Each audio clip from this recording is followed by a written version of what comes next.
Here we go, guys. And we won't start till time. Wow. I'm all closer. That was fun. Welcome all. We're just gathering up. We're opening up a little early so we can, I'm Beth, and I'll be administering the session today with Clay and David. So welcome, get comfy, get all set up.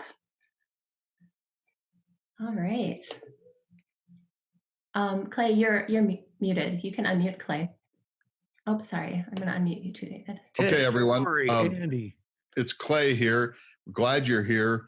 We're going to start just in a few minutes, just after 4 Central Standard Time. We're just making sure all the tech works. On your upper left-hand corner, if you have gallery view, you should see Beth Schatz-Kaler. She's my administrative partner and scheduler, and handles the cultural tours and a lot of the web stuff and so on. And so she'll be our logistics host today.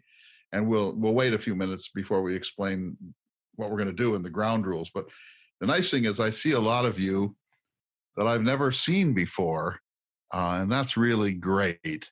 I see some people I've known for a long time, of course, but I see some people who are not known to me. That's a pure delight, and so thank you for coming. If you need to leave at any point, just do. There'll probably be others that can't get in. We're capped at 100. And so if you decide you've had enough or you have other things you need to do, just quietly depart, and somebody else then will probably move in to take your place. Are there any questions at this point before we get moving? Oh, you've got everyone muted. So what we're going to ask you to do is we're going to ask you we'll do this kind of as a Jefferson Hour in a certain way. That's David Swenson, the semi-permanent guest host up there in the center at the top. Some of you believe that he's a mythological creature, but we did hire a body double. Could be, yeah. Body double for today. And I'm throwing my voice, kind of lip syncing with him. But I'll say a few, Beth will set some ground rules. I'll say a few words. I'll turn to David. Then he'll sort of start a Thomas Jefferson Hour, and we'll talk. If you want to speak, there's a raise your hand function. Beth, how does the raise your hand function work? Yeah, so if you open the, at the bottom of your screen, you might see chat or participants. If you open up the participants button, you should see little buttons that say yes, no, go faster, go slower. And under that, you'll see a more with like a hand. You can actually use for applause, but we're using that to raise our hands today. And you can also chat in the chat area. I will be looking at that. If you have questions you don't want to verbally speak, but maybe you just want a message to me, I'll be trying to keep track of that. So it's pretty free. We're gonna see how this goes. We've never done this before.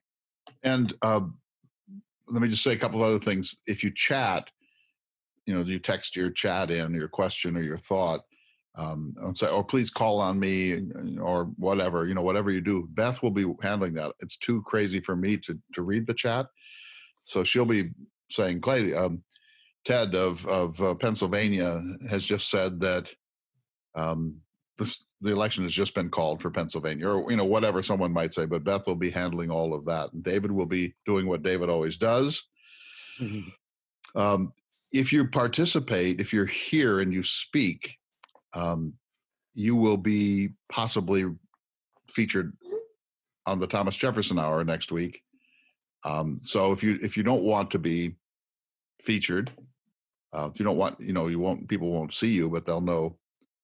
By the way, if you do raise a question, please say, "Hi, I'm Judy of Reno." But if you don't want that, then you should probably exit or not ask a question, because anyone whose audio we record will be fair game for use on the program.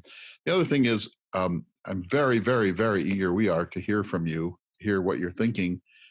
I just ask that we keep it civil, completely civil, and try to talk for no more than 30 seconds, so that everyone who wants to has a chance to say something. But this is meant to be a Jeffersonian civil conversation. I think all of us are, I only speak for myself, but David, I'll ask you, we're all pretty tensed up here, not just because the election results are still unknown, but because it's been one of the most anxiety-laced 10 or 15 days of my life. I don't know about you, but David, how are you holding up? I'm doing pretty good. Pretty good. It's just a gas to see all these folks here. I so appreciate everybody taking some time to join in this, and it's really fun to see faces. So thanks to all of you. There are a lot of people who I see like their names, but not their faces. If you're comfortable turning your video on, please do. If not, we understand. But it's easier to call on people and so on if we can actually see them. And I have 3 screens going, Beth, so I'll be moving around and you'll be suggesting that we move around.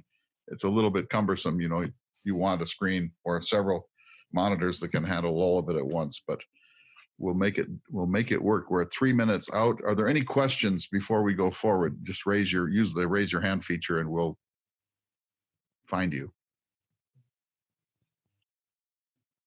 So David, you're not in the barn, of course. No, I'm at the studio. Isolated. Occasionally, of course, we have to do the program in studio. Mm-hmm. And that's what you've done today. Yes, sir. Because the barn, why not the barn today? Well, I just, all these, I have all of these things connected to do Zoom and to do your mic and to do my mic. And I have to be by all my gear. The weather's awfully nice at the barn. You know, I think it's 70 degrees in North Dakota today. Yes, you and I were both out the day before the election in Western North Dakota, tramping around. It was a delightful day. It was. I think Eric Robinson has a question. Eric, I think you're unmuted. Go ahead. Sir, it's a pleasure to speak with you and all my participants. The question that I have regarding 2020 and more importantly, the election that is ongoing right now is what just happened. I think we're kind of getting ahead of ourselves here. We're not at the official 4 o'clock. So we're going to start here in 1 minute. And Beth, that's an excellent question, though. Eric will come. That's the theme of the program. But we'll come back to you. But that's exactly what we want to try to figure out here. Obviously, we don't know, but we're going to try anyway. So Beth, we're on a countdown now. When 4 appears, please take control.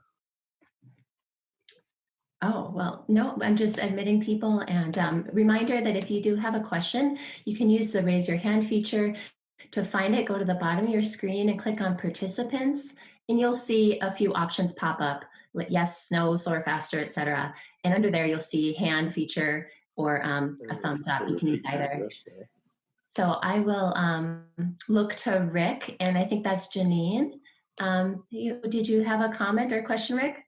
You can unmute, please. Can I cut in before we start?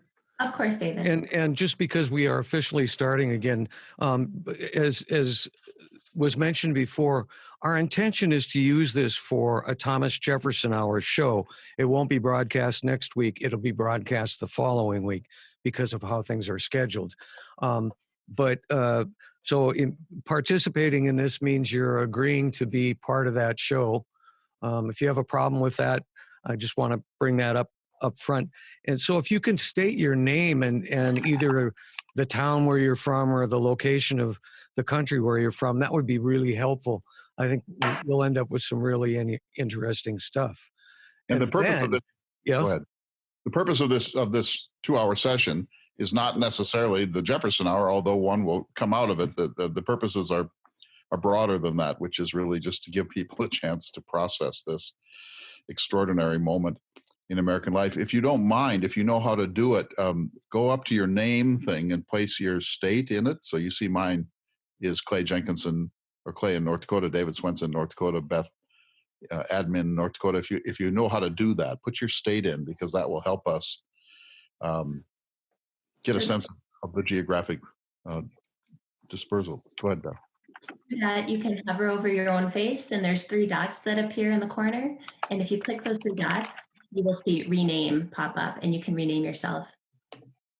And then it would be my opportunity, right, to say, Yeah. good day, citizens, and welcome to the Thomas Jefferson Hour, your weekly conversation with or about President Thomas Jefferson. But this week, we are going to have a very special Zoom conversation with citizens from all over the country. And we're going to take the opportunity to get opinions, thoughts, and questions about the recent presidential election. How's that? Thank you, David, and welcome to all of you to this special edition of the Thomas Jefferson Hour. And the reason that I wanted to do this today, on the day after the election of 2020, is just to help all of us think about it and process it and maybe place it in a historical context, maybe to bring some clarity to it. And so I'll start by just saying a few words, and I'm going to turn to David, and then we will we'll take your own questions and thoughts. First, let me state what we know, that the election isn't over. Neither candidate has been declared the winner. Just as we began this program, Wisconsin had been declared for Joe Biden, and CNN, I think, is preparing to declare Michigan for former Vice President Biden. If that's true, then Mr. Biden has a path to the presidency without Pennsylvania, without Georgia. But it's pretty early in this, and I expect a great deal to shift as we move forward. But it appears, if one had to make a prediction at this point, at 4 p.m. Central, the day after the election, the prediction would be that Joe Biden will win by an extremely narrow margin, with the votes that have been counted post midnight, many of which are mail-in ballots and absentee ballots and so on. The results in Wisconsin are so close, around 20,000 votes, that you can promise yourself that there will be a recount. And if it's true that Mr. Biden is declared the victor, I think we know from what President Trump has said that there will be legal tests and lawsuits in a range of states.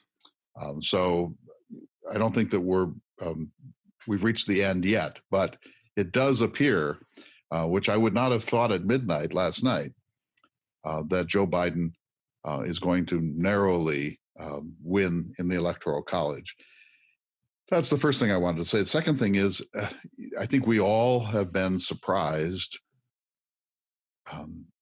shocked really, by the hidden strength of Donald Trump. I mean, virtually every commentator and pollster has been predicting that Joe Biden would win by a fairly comfortable margin. And some have said that the election would be over by 10 p.m. last night,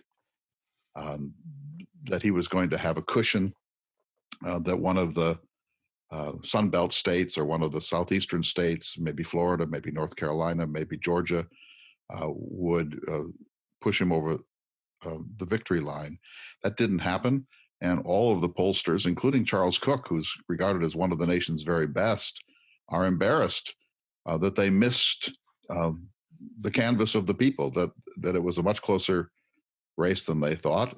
And I think a lot of people believed, I know I was one of them, that after 2016, the pollsters would find a way to correct for the hidden Trump vote of 2016 and get it right or closer to right this time. I think that's the most shocking single event of the election so far. Another thing I would quickly say is that the Senate appears to be likely to remain in a Republican majority, which means that Mitch McConnell is almost certainly going to be the Senate majority leader in the next 4 years, or at least in the next 2 years. And so I guess the last thing I want to say before turning to the semi-permanent guest host of the Thomas Jefferson Hour, Mr. David Swenson, And you didn't bring your sign, by the way, and I think this would have been a perfect. Oh, yeah, I'll take a break and find it later. But I guess what I want to say is that we are a very, very, very, very deeply divided nation. If you just look at the red and the blue map, that's one way of looking at it. But just before we started today, I made a little list here. Here are Biden's most popular states. Massachusetts, 65% of the vote. California, 65% of the vote. The District of Columbia, 93% of the vote. Hawaii, 63% of the vote. Maryland, 63% of the vote. New Jersey, 61% of the vote. Vermont, 66% of the vote. The state of Washington, 61% of the vote. That's an emphatic majority in blue America. And now look at Donald Trump.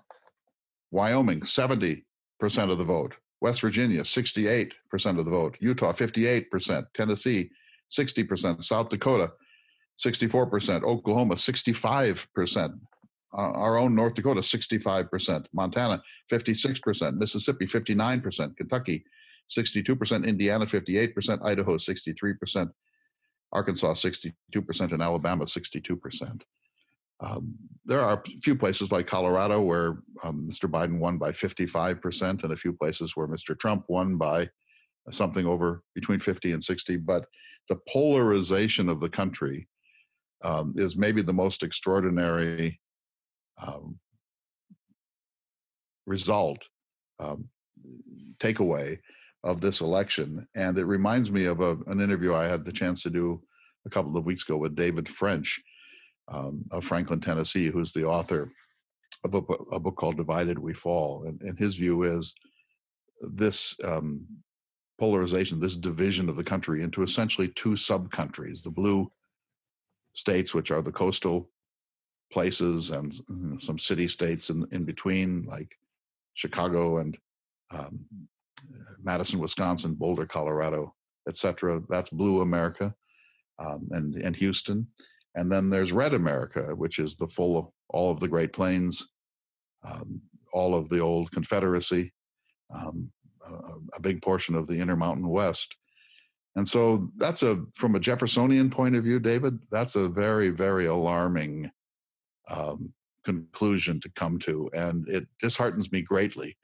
I was hoping that the election would be a little bit untethered from that blue-red polarization dichotomy. And so even though I just got a text from my friend Joey King, the president of Lyon College in Arkansas, he said that Fox has just declared for Michigan.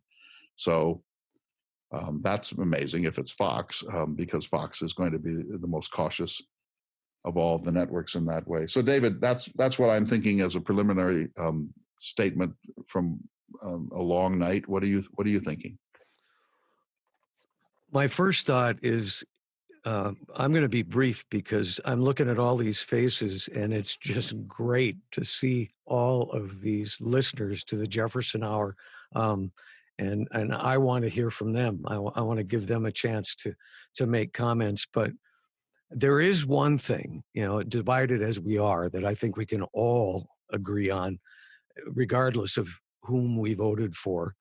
And that is the failure of polling in the United States. I'd hate to be Nate Silver today or somebody like that. Polling started in the U.S. in a big way in the 1930s with the Gallup poll and grew. I think it was Bill Clinton that was famous for making a lot of his decisions based on polling and the public opinion. And it led me to wonder how Jefferson got his feel for public opinion. And I intend to speak with Mr. Jefferson about that soon. But my main concerns are that whomever is the president, my top concern is that there is a concerted effort to unify the country.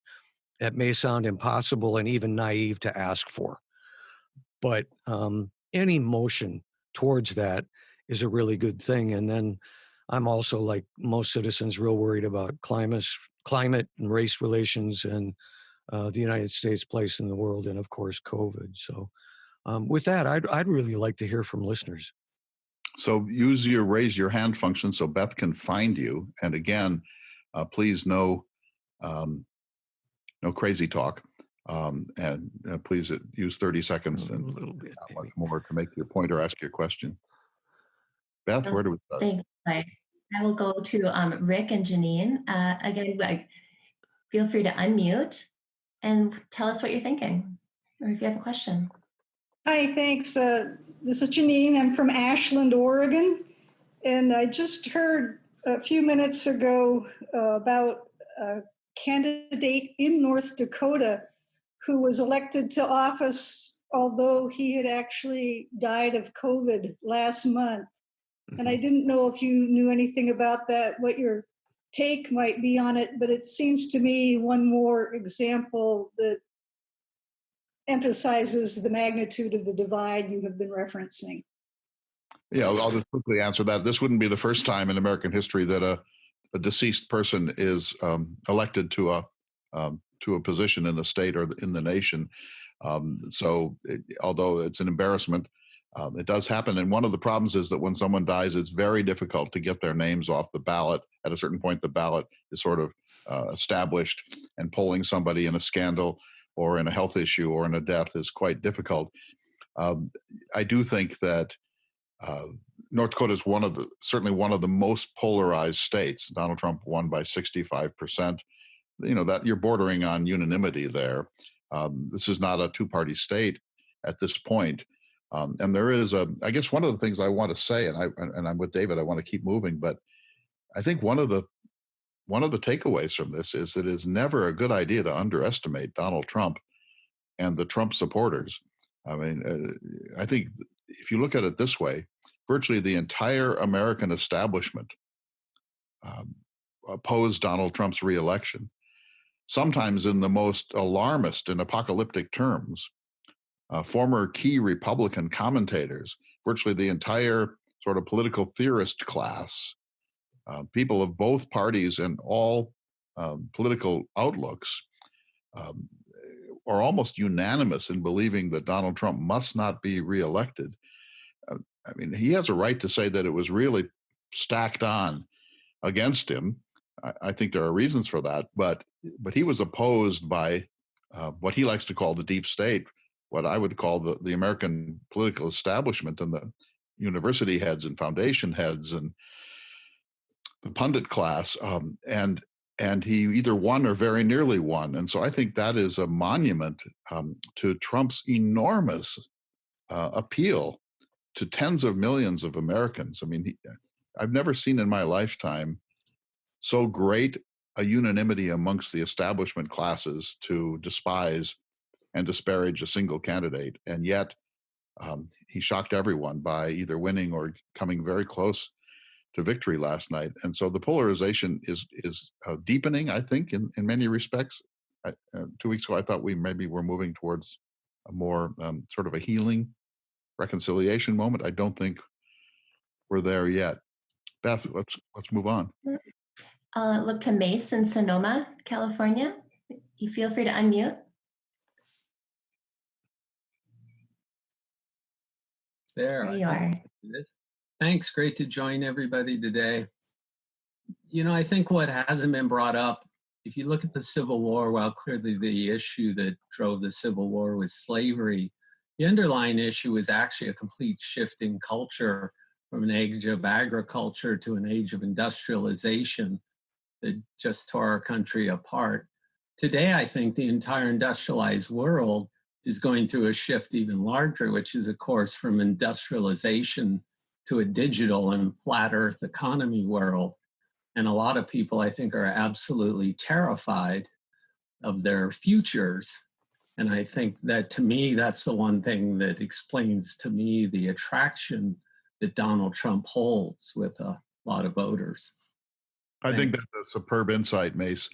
I do think that we're in a period of unprecedented change, and the change has been so rapid, and it's destabilized whole portions of the economy, whole sectors of the geography of the United States, and there are a lot of people who have been in many respects bewildered or left behind.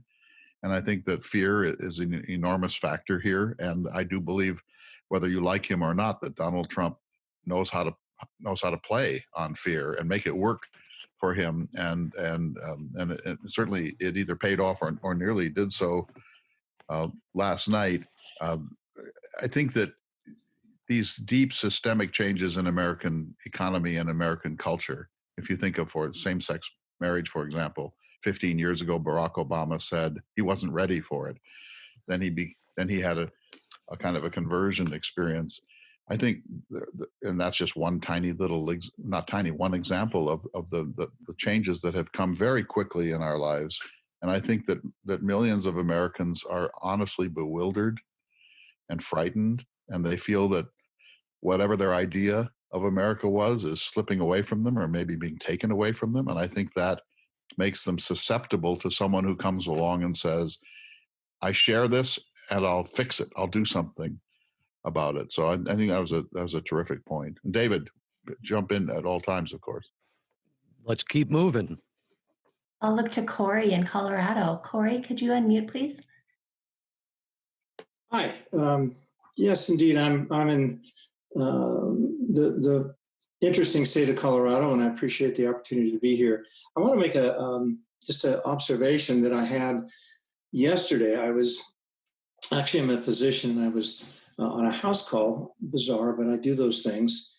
And I had these beautiful patients, both of them, who just shocked the hell out of me when we started to talk about the yard signs that were around here, and I was kind of surprised they didn't have a Biden-Harris sign. And they're both retired professors, and they said, well, they're staunch Trump supporters. And I was floored, not because, well, yeah, I had no idea. And we kind of went into some interesting conversation about that. I didn't want to belabor it, but I guess the point I make is, here are these intelligent, beautiful, kind human beings, and they had pretty much a preconceived notion of their philosophy, and it was staunchly Republican. And I thought that kind of explained why, some of us think, well, the people that vote for Trump are these really extremists, and you have the extremist liberals. And I think there's a wide spectrum of beautiful human beings that just, have a perception, whether it's racist, whether it's economic, it's fixed. And like I said, my takeaway from that was, didn't see that coming. Now some of this stuff makes sense to me. Right. So if you think of, say, people that could be called the deplorables, the sort of people, very angry extremists on the far right who, want to form militia groups or are open racists or whatever. So that's the only group that I want to use that term with. But that certainly doesn't cover even a portion of the spectrum of the people who voted for Donald Trump. And you're seeing that people that are wonderful people, maybe lifelong Republicans, vote Republican because they're Republicans. And if you think of questions like abortion, I know a woman in North Dakota is a dear friend of mine, an ardent Roman Catholic. She thinks that Donald Trump is one of the worst things that ever happened to this country, but she couldn't vote the other way because she cannot vote for a party that supports abortion, including late-term abortion. People who are absolutists about the Second Amendment, they're hardly going to vote for the Democrat, even if they think he's the better human being, and they may not. People who have very deep concerns about the porousness of our borders, people who are deeply concerned about terrorism and the possibilities of Islamo-terrorism. If you add up the number of people who have a very strong reason, whether you and I agree with it or not, to vote for Donald Trump, that doesn't mean that they think Donald Trump is a wonderful man or a saint or even a very good man necessarily.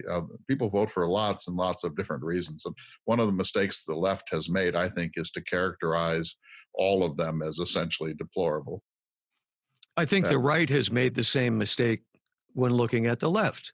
And, Biden gave a speech about 20 minutes ago, maybe a half an hour ago, sort of updating where things in the race were. And he was quite Jeffersonian. You would have liked it, Clay.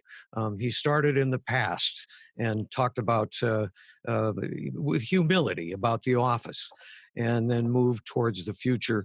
But again, he said, we are all Federalists, we are all Republicans in his own way, which is to say, I will be an American president and work for everyone. And the divide that exists amongst American citizenry today, I think in large part is manufactured by politics, by media. Corey, I think that's a great observation that you made. And thanks for sharing it. Beth. I'm going to look to Bev in Colorado Springs. You've been waiting so patiently. Please unmute. You are unmuted. We can't hear you. You are unmuted, but I can't hear you. Can you try again? Can't hear you. We'll move on. So we'll just move on to Paul. Paul in Nashville. As Bev, please go ahead and test out your speaker on your own, okay? Thank you. Paul, there you are. Greetings. Thanks for picking me. And hello, Clay. Hello, David. Hello, Beth. Hello. I know you wanted us to be brief, so I gathered my thoughts, and if you'll forgive me, I will simply read them. Okay. Perfect. First, that Joe Biden may at best squeeze out a narrow victory leaves me questioning my own sanity in my inability to see the merit that 67 million people see in the likes of Donald Trump. Second, in the Senate, I observe that in their zeal to preclude the tyranny of the majority, the ghosts of the 18th century have conferred upon us instead a tyranny of the minority. And finally, whatever the final result, the forces of systemic racism, misogyny, patriarchy, and corporate capitalism have no need to fear for their continued dominion. Thanks for being so succinct and dark. strong views, but I think shared by thanks, Paul. A large number of. I'm going to look to Larry of Maryland. Larry, feel free to unmute. Hi, Clay. Hi, David and Bev. It's great to finally meet the people I listen to every week. And my question is regarding the polarization that you speak of. And it does seem like we are all, one of the contributing factors that we're all in our own echo chambers. And I it seems like we can construct our own realities. I listen to I watch CNN or I watch Fox, I read certain media outlets, and I'm just wondering how, I agree. I think it was David who said that whoever is president needs to start kind of building consensus. How do we do that when we've built these silos up that we live in and we rarely talk across them to the other side? Well, there's so many things about that. And first of all, as you probably know, Congress only sits for a couple of days per week and only for a handful of weeks per year, really. And so they all go home every weekend. They work from Tuesday midday till Thursday midday, and they don't spend social time with each other anymore. They're home fundraising, they're home facing town halls and so on. And so there isn't a kind of a collegial spirit. We all have this kind of sense of Ted Kennedy and Orrin Hatch going out for a drink at the end of the day, or Tip O'Neill having friendships with people on the other side, or Ruth Bader Ginsburg and Scalia. That may be slightly mythological, but I think that is certainly part of it. I think that we've reached the point where so many people think that the very future of the country is at stake. And if we're going to have healing, let me just say this much about President Trump. He has given no indication that he will attempt to heal. Nothing that he's done since he became president has shown any willingness to reach out across the aisle or to embrace people who didn't vote for him, or to be to push towards national unity. He has never said, I'm the president of all the people, not just the people who put me in office. So if you have a figure like that who is deliberately militantly polarized and makes it clear that he has no interest in moving towards the center or trying to embrace a wider portion of the spectrum, that's going to make it hard. So the contrast between Joe Biden, who certainly has been speaking the right things, and Donald Trump is gigantic. What I would hope is that, let's say Trump wins, and it's quite possible that he will. I hope that there's a pivot and that he begins to say, all right, that's the last election I ever have to face. I'm going to move now towards a more empathetic, more sympathetic, um, more towards some kind of national reunification. I don't think we can expect that. I think we know who he is. I think he's made no attempt to hide that. And so that creates a problem because it does two things. It precludes that if he wins, or would seem to preclude it. And secondly, it forces the rest of us to be in an artificially antagonistic position. In other words, even if you don't have any particular problem with Donald Trump, his aggressiveness forces people to be reactive rather than to try to embrace that philosophy. So I just don't think that's the way he's wired, but we knew it. And if he's reelected, we knew it and reelected him. Beth. We're going to James in Los Angeles. Hi, James. Could you unmute, please? Hi. So James from Los Angeles, and Clay, it's good to see you, and David, it's good to know that your hologram's working well. And My what? You're a hologram, so it's good to know that it's working well on Zoom. My question is, in the history of like the elections we've had in this country, including the 1800 election, it's been pretty rocky at times, right? But we've never had a candidate or somebody on the top like Trump who got so many, I think 4 million more votes so far right now than he did this last election cycle.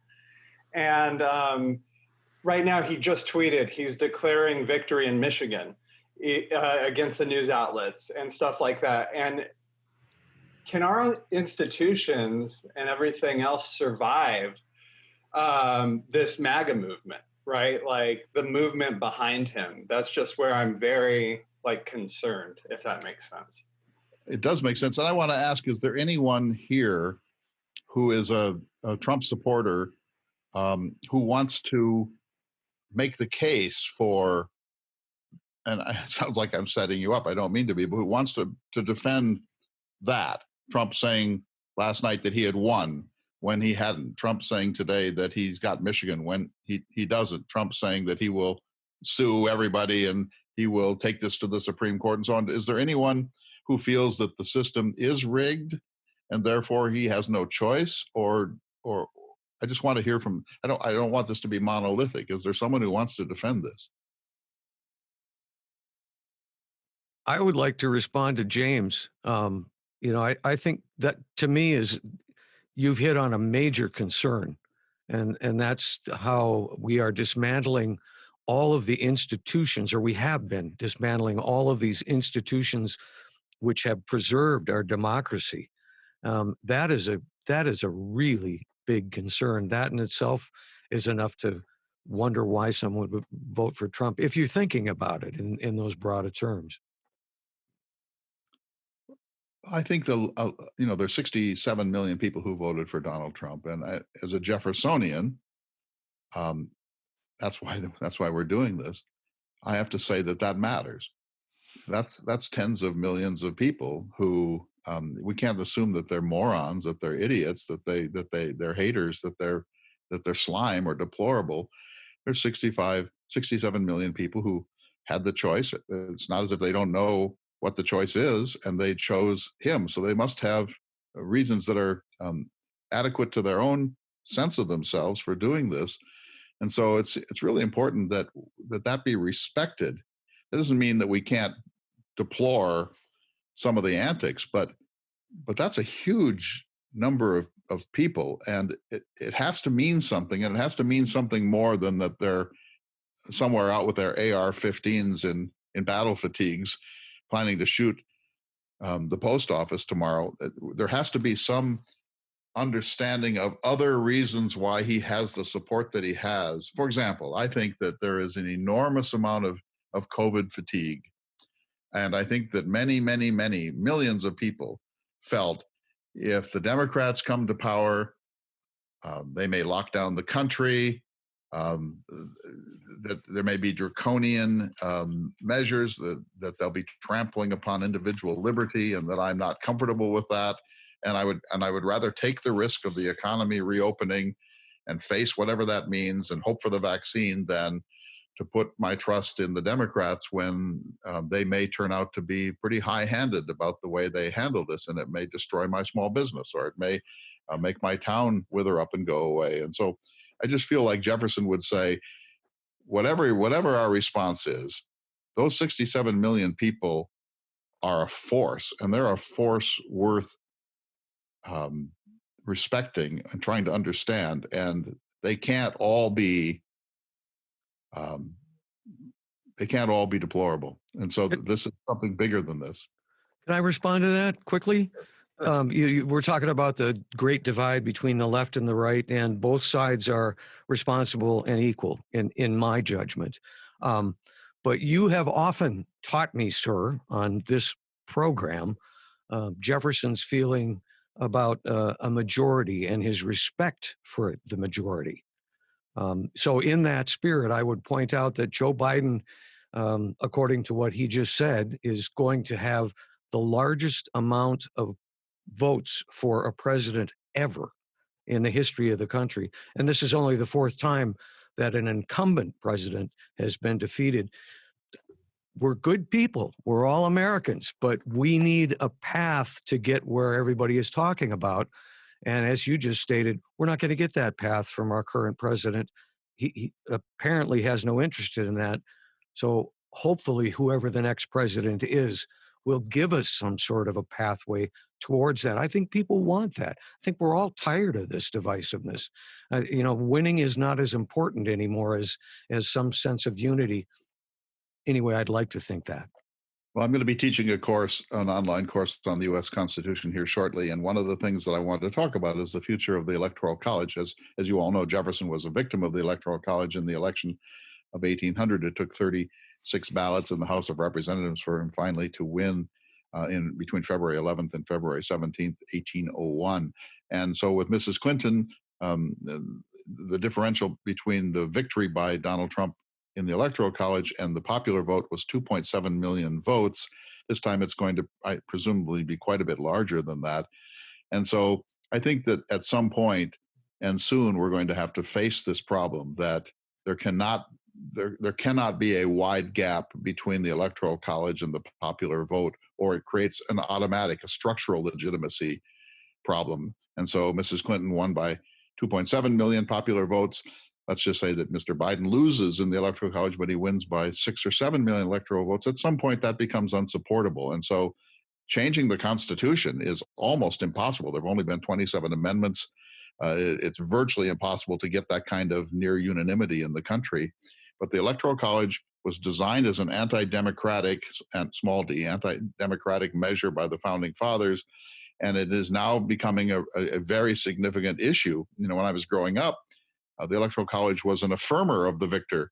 Now the Electoral College is an underminer of the popular vote winner. And so this is a constitutional crisis, but these are the bylaws of our system. And so if Mr. Trump wins in the Electoral College, even though he might be behind by 6 million popular votes, that's still a victory in the United States. But it does invite us to take a look at this problem of the Constitution. A couple quick comments from viewers before you take us to another one, Beth. Greg of Georgia writes, perhaps the common ground is fear of the erosion of institutions. Linda from her iPad wrote, my Trump friends voted out of fear. So there's a couple shots for fear. So please note that I am trying to make a list in order of when you raise your hand. So thank you for all waiting. Jeff, Beth, you are doing a great job. I would applaud you. So I will look to Jeff of Wisconsin, who actually didn't have his hand up, but messaged me asking to speak. And I think we all want to hear from Wisconsin. So Jeff, if you could unmute and please. Sure. I'm happy to be here. So yeah, Jeff from Wisconsin. My area of history is more Civil War than it is Revolutionary War. So first, Clay, David, thank you for, enlightenment on that area. Very much appreciate the show. But as I look at the Civil War, and I think I'm a fiercely independent guy living in a state that is deeply purple, and has been for several years, and I look at the speech that Senator Biden, Vice President Biden made at Gettysburg this year, and I can't help but listen to that and say it had the right conciliatory tones. And it was, to me, very appealing because, as some of the folks have said, it has that sense of reconciliation of what's to come. And then I think that Edward Everett did 2 hours and Abraham Lincoln did the equivalent of a tweet by going 2 minutes and capturing the moment. So the divide, I think, sometimes feels like it's along educational lines, but I don't want to sound like an elitist in saying that. But are words going to matter in today's society? Is that a path forward for us to resolve our differences using words? Is that going to work for us anymore? Yes, I think so. Clay? Beth, if you could get that graphic of the book cover up. Beth's going to take over and put this slide up here for a second, but some of you know that for the past 40 days, I've written a list of the 39 greatest outrages of the Donald Trump administration, not policy questions, but questions of character and deportment and so on. And there it is. That book will be out in about a week electronically, in about 2.5 weeks physically. So go to Amazon Kindle. It'll soon be there. Not quite yet, but we're just finishing up the formatting of it. But I wrote all of these, and and most of them are uncontestable. Sort of saying that John McCain is not an American hero, or not challenging Vladimir Putin on the question of bounties paid for Afghan people killing American soldiers, or for the cages at the border, and the cynical policy of wanting to put so much pain into potential refugees that they will think twice about appearing on the Mexican-American border. And so there were 39 of them. And you think, well, once you've read all that, you think, okay, you must have some very, very, very good reasons to vote for Donald Trump if you grant all that. Now, maybe someone will say number 22 was wrong, or number 15 was wrong, or whatever, but the bulk of them are uncontestable. And you think, well, okay, then there was something else going on there. Either the people who voted for him are cruel and angry, or they have other reasons to vote for him, or they're not paying attention to those things. So if you like, I'd really appreciate it if you would buy and read this book. But I do think that Donald Trump's deportment has clouded over his policy proposals. And I think that there are millions of people who like his policies, or at least like his impulse to take on NATO, to replace NAFTA, to pull out of the Iran deal, et cetera, to get tougher on the borders. I think there are lots and lots of people who think that's the right impulse. And I think that they have to sort of cover their eyes and look away when the deportment questions seem to loom so heavily. If Donald Trump were a man of even slightly nicer deportment, I think he would have won re-election by a considerable distance. I mean, one of the takeaways from the election is that people like strong leaders, and whatever else he is, he's strong. Beth, I know we're backing up, so let's try to move quickly through a bunch of these. Yes, Fred of California, you are up. There you are. Clay, you mentioned the Electoral College and set up in an anti-democratic mechanism. Of course, it was set up in a time when the federal government was intended by most, or thought by most, to be relatively small and unimportant. And now it is tremendously important. So that's changed. In addition, not just the Electoral College, but the Senate is tremendously anti-democratic and has tremendously important power in appointment, not least of which the courts, which again were not necessarily seen by the founders as nearly as important in their constitutional role. So we now have two of the three branches of government including the one with all the tanks, elected in a very non-democratic way, and one with all the tanks and one with the final say, that doesn't seem sustainable. And yet, a country whose mechanisms for change of their fundamental principles are not supple enough for change, as I think I've learned from you, is going to go to revolution. How can we possibly get out of that mess? First, that's great comment, by the way. Thank you so much. All these are great. I want to quickly move on, but just say this much. We should have listened to Jefferson. Remember, he said you won't be able to do it from within the established constitutional system. You've got to step back every 19 or 20 years and get some fresh air and look at it from the outside in rather than think you can reform it from the inside out. I mean, raise your hand if you think that the current system, our amendment system, will lead to the end of the Electoral College. It's impossible to contemplate that can happen. And so we have to, Jefferson said, that's why you have to tear it up. And you have to get 55 new people to take a look at it and say, all right, the Electoral College may have served a purpose in 1808. It no longer serves that purpose in 2020. The impeachment clause was designed to be an emergency off-ramp. It's been used 3 times for presidents, never once with a conviction and an eviction. I think Jefferson would say, oh, come on, you've had 45 presidents. Surely in 45, you've had somebody who should have been impeached and removed. And so these things are fossils that are built into the Constitution. The Second Amendment probably needs to be reconsidered, the Fourth Amendment, the Ninth Amendment, but we're stuck because we have done exactly what Jefferson told us not to do. He said, some men look on constitutions with a kind of sanctimonious reverence and deem them like the Ark of the Covenant, too sacred to be touched. And here we are. So I think that we're in a pickle, because I think that if you had a careful national poll, that a large majority of the people would be for reforming or removing the Electoral College, but try to get that through both houses of Congress and 3/4 of the states. Beth. Can I sneak in a couple of comments from listeners? We got one from Mace in Sonoma saying, does anyone else think the end of our commitment to and confidence in our federal government started with Ronald Reagan's campaign? No, it started with Barry Goldwater. That's my thought.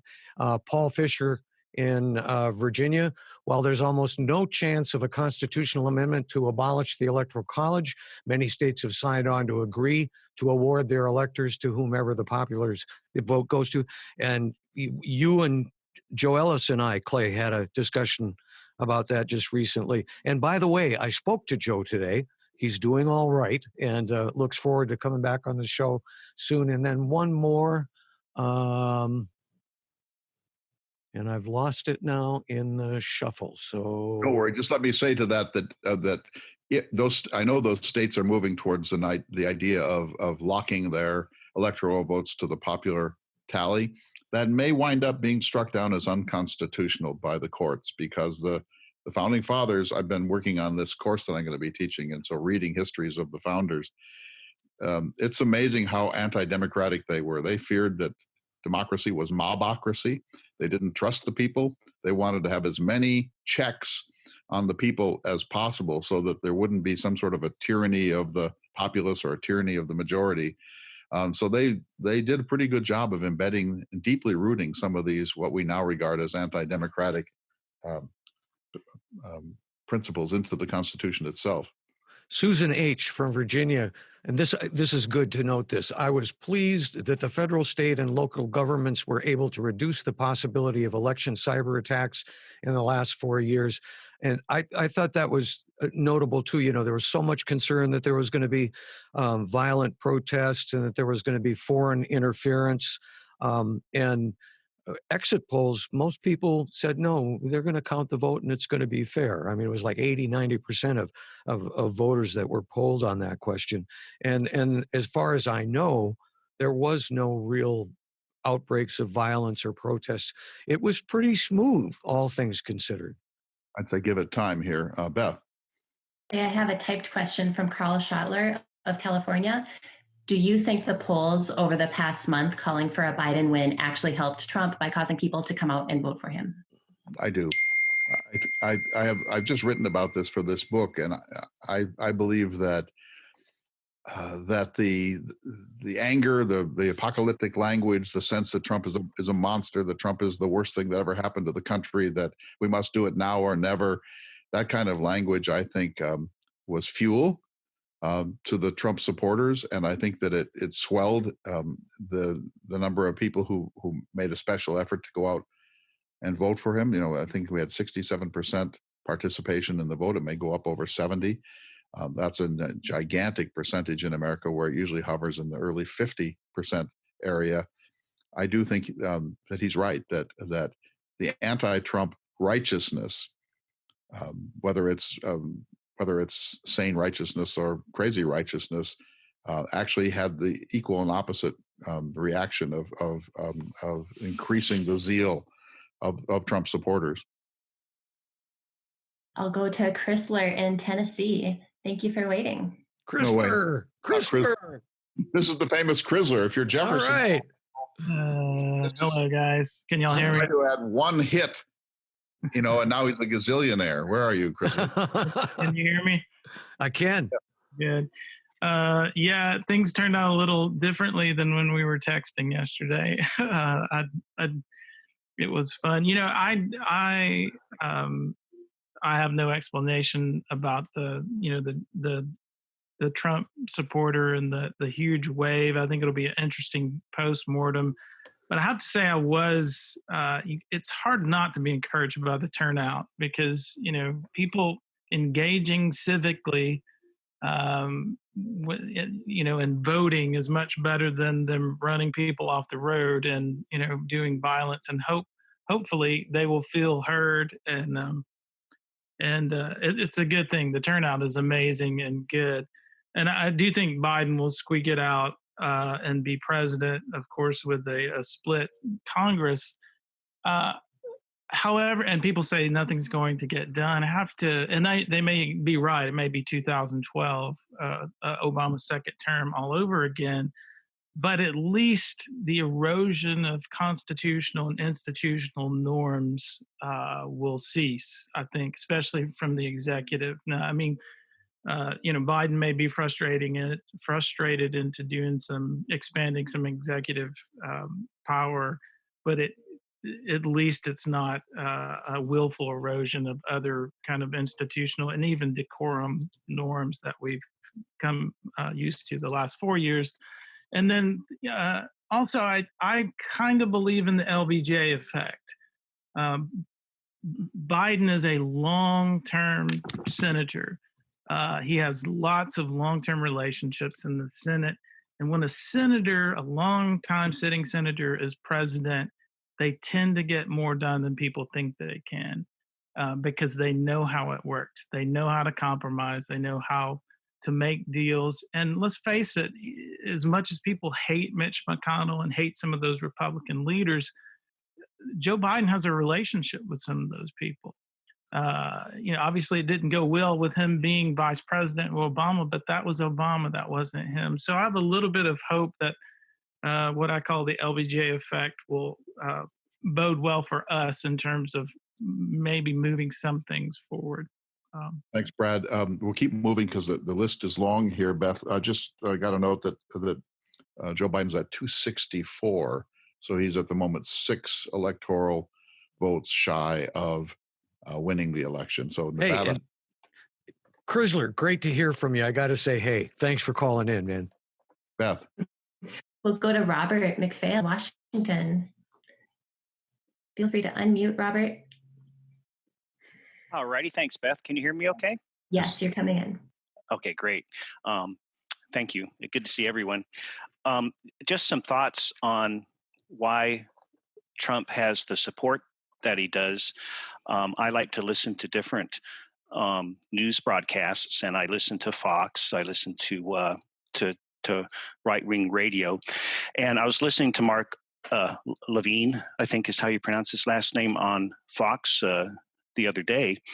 And I think that for people who predominantly turn to more right-wing news sources, well, Mark gave a sort of scorched earth message that if Biden were to be elected, that it would pretty much be the end of everything that we know and love, the end of our religious freedoms, and on. And also, another point as to why they support Trump. I watched a couple of his campaign speeches, and he does a really good job, I think. He's cohesive.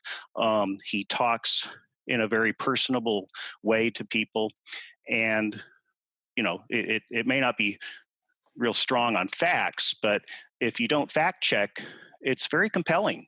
If that is what you predominantly listen to, and I can see where people can get swayed into feeling that way. And then finally, I'm disappointed with the Democratic Party, because I feel like the Republicans do a really excellent job in messaging, and they tend to do it across the board, like they all say the same thing.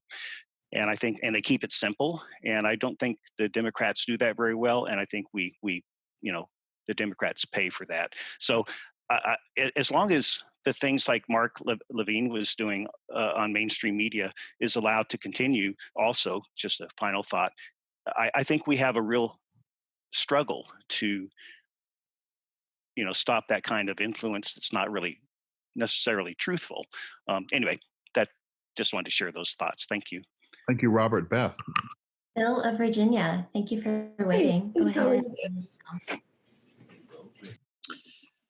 Hello, Clay, David, and Beth. Clay, by the way, I received a degree from the College of William and Mary, the university in Virginia. I'm sorry, we're going to have to mute you if you're going to talk that way. Jefferson said that the famous Wren building, but that it had a roof, looks to him like a brick kiln. That's why he created a much better university down the road. No. But go ahead. I'd like to have you speak about voter participation. It seems to be that was overestimated also. While the latest percentage I saw was about 59%, which is high, but not as high as they had predicted. I think the pollsters had predicted about 66%. And nobody's come out with any studies yet because it's too early, but I'd be interested to see if the Democratic Party perhaps overestimated their participation rate, at least in key states, and the Republicans perhaps over-participated in those states. So I don't know the exact figure. I had read 67% earlier today. I might have misread that number. So we'll have to find out. It's amazing that as many people voted as they did in a time of global pandemic.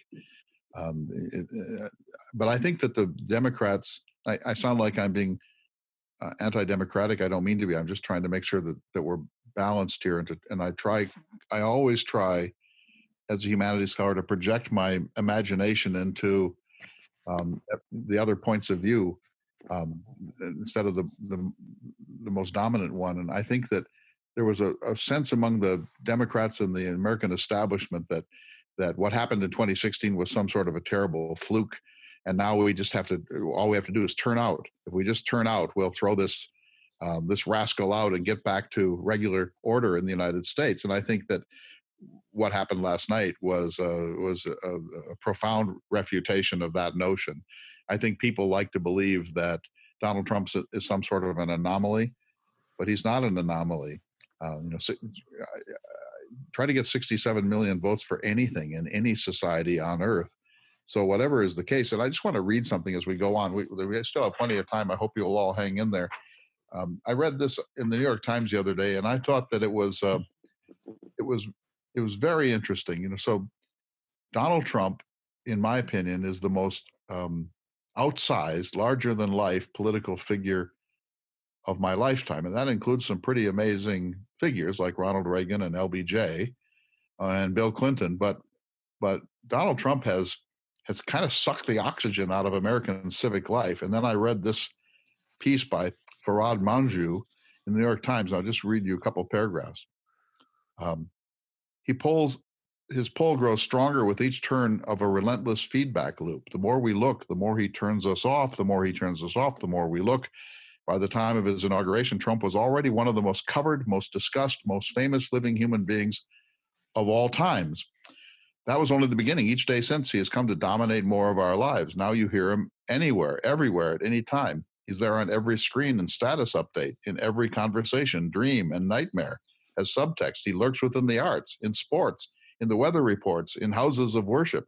For some of us, hardly an hour goes by in which we are not forced to think about the person occupying the White House. Even now, on the precipice of an election that may finally offer an exit from this infinite loop, the end of having to think about Trump seems nowhere close. Sometimes I wonder about the opportunity cost of all of this. If you could count up the time and energy we have spent considering this one single person, how much more global productive capacity would it have amounted to? What could we have done instead with all that energy and attention? And what do we have to show for it? And if you just erase from your mind whatever your view of Trump is, and just think of him as a phenomenon, he is one of the most extraordinary phenomena of our lifetime, and he has made himself the center of 340 million people's conversation over and over and over again, in a way that Barack Obama didn't, in a way that LBJ didn't, in a way that G.W. Bush didn't. Partly this is social media and the technologies of our time, but partly it is the fact that this is a very much larger than life charismatic figure who has what appears to be almost a hypnotic magnetism for about half the people of the United States, or certainly the 65 million who are his supporters. So I think that's really important to acknowledge that whatever else is true, Trump is kind of an unprecedented figure in our history. I would echo that, and I'd like to back up because I didn't get a chance to respond to Robert from Washington. I thought he made some very good points. I applaud anybody who takes time to listen to both sides of broadcast media, but when he talked about Trump speaking, I mean, Trump's like a really good stand-up comic in his timing, which is really difficult. You know this, Clay. You do a lot of that.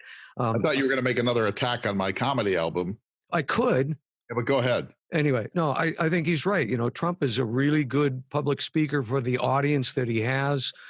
So I'd applaud your comments, Robert, and I would agree with you. I think the Republicans, as a party, have outgunned the Democrats for a long time in swaying public opinion. They're very, very good at it. There are reasons for that, I think, but we'll keep moving. Beth. Look to Kaylin, who actually was here earlier with her hand raised and got kicked out and came back in. So Kaylin, please unmute and go ahead. Hi, Clay, and hi, David. Thank you so much for hosting this today. I just wanted to ask the question. As a young voter and as a history doctoral student, I feel that I am often in an echo chamber in and of itself, and then kind of return home to family and their peers and feel that there is this constant uncomfortability having conversations around politics, history, and social change. And I guess my question is, how do we bridge these conversations, especially as people sitting at the dinner table that might not be given the space to start those conversations? For first, hello, Kaylin. Now at Yale, last year at Oxford, you're having a great run in your academic career, and I'm guessing Yale is a kind of a liberal echo chamber where the professoriate is pretty certain that there is one and only one truth.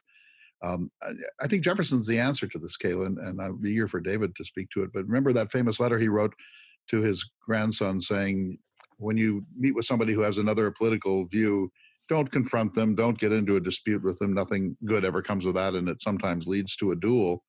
Ask Socratic questions. Show a genuine curiosity to draw them out. If they say that the Democrats are socialists or Marxists, ask them, why do you think that, and what do you, what part of their policies are you?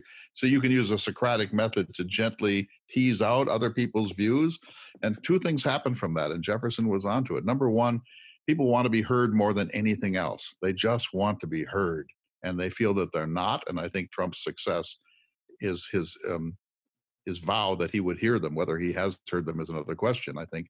And the second thing is that by practicing civility, you create conditions of civility, and it certainly has worked for me. And I think Jefferson is the master of this. So instead of saying, "How can you possibly believe that the border wall should be built?"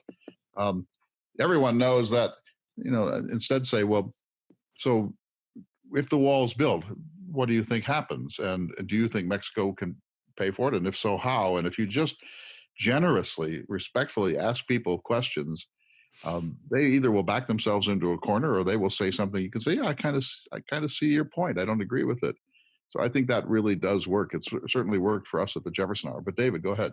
Well, I won't respond to that letter of Jefferson's, but you've given me an opening, and I'm certain you can have a chance to accuse me of being an Adamsite again after this. But there is a letter that I found that I'm certain that you're familiar with.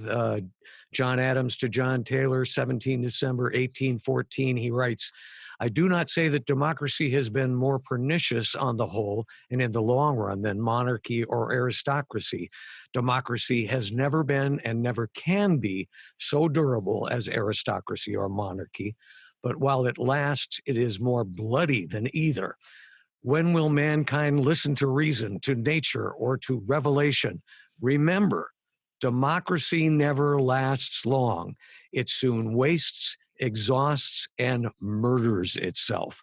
There never was a democracy yet that did not commit suicide." You know this letter, right? Yeah, this is why Adams was so vilified by all optimists of the time.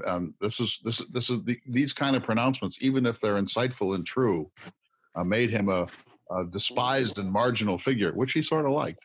Yeah. Yeah. We will go to Russell Hancock in California. Thank you for Russell waiting, Hancock Russell. of the St. Michael's Trio, an old dear friend of mine. How are you, sir? I saw you making music before the election. Sorry, I just unmute again, please, Russell. Sorry about that. There you How's go. that? Hey, Russell. Perfect. Clay, it's wonderful to see you. Thanks for everything that you do. Thank you to David Swenson as well. I just want to pile on and say, maybe say something in a little different way, and suggest it as a line of pursuit for future Jefferson Hours. I really do think that the culprit here is the Constitution itself. I'm a political scientist by training. If you want to change outcomes, then you have to change institutional structures. Because people's incentives remain fixed and people will always behave in the way that they are incented to behave. And the only thing that shapes those behaviors are the institutional structures themselves. So I just want to pile on and say that that's at the center of this thing. Now, the populist pressures are real and they are not going away. They are here to stay. They're driven by the forces of modernization. They're creating a whole class of people who feel victimized or endangered, and this will not change. But when this happens, they require scapegoats. And the scapegoat in this case becomes not a person, but actually an institution, which would be, of course, the federal government. And they would place the finger of blame on the federal government, and for good reason, because let's face it, the federal government is ineffectual. The Constitution has deemed it so. It is incapable of producing coherent legislation. It's capable at best of producing Christmas tree legislation. Congress and the president will forever be institutionally divided, a whole host of things that, of course, Clay, you could list out. So the question becomes, how do we change that? So I just want to suggest that Mr. Biden, who will shortly be elected president, if he really wanted to bequeath a legacy upon this country, he would create a constitutional commission. It would be chaired by Barack Obama and George W. Bush. And it would make a wholesale set of recommendations to the United States Congress to deliberate up or down. It's just a suggestion, but I actually think it gets to the heart of the matter. And I hope that you'll consider that for future Jefferson Hours. I will. And this course that I'm teaching it will end with a kind of a constitutional convention where we'll say, all right, if we wipe the slate clean, how would we do it now? And Yeah. I think a blue ribbon bilateral, bipartisan commission Yes. to spend a year or more thinking about this and then present up or down proposals would be extremely good as a civics event, even if it didn't lead to the result you're hoping for. Let me quickly ask you, though, Russell, how's the St. Michael's Trio doing in COVID? St. Michael Trio has been reduced to the St. Michael Uno. We are not able to collaborate, and it's breaking my heart. However, each of us are performing individually, and you can see us on Facebook and elsewhere, and we look forward to the day when we're making music again. And we want Thomas Jefferson to once again be our guest on stage. 3 times we've done that. Now, tell people the website they can go to if they want to buy your albums. Oh, sure. Well, they stream on Spotify, and they're on Apple, iTunes, and anywhere else where you would find music. And it's St. Michael Trio. I'm a pianist, perform with a violinist and a cellist. Hey, quickly, one other thing, Clay, and then I know you have other.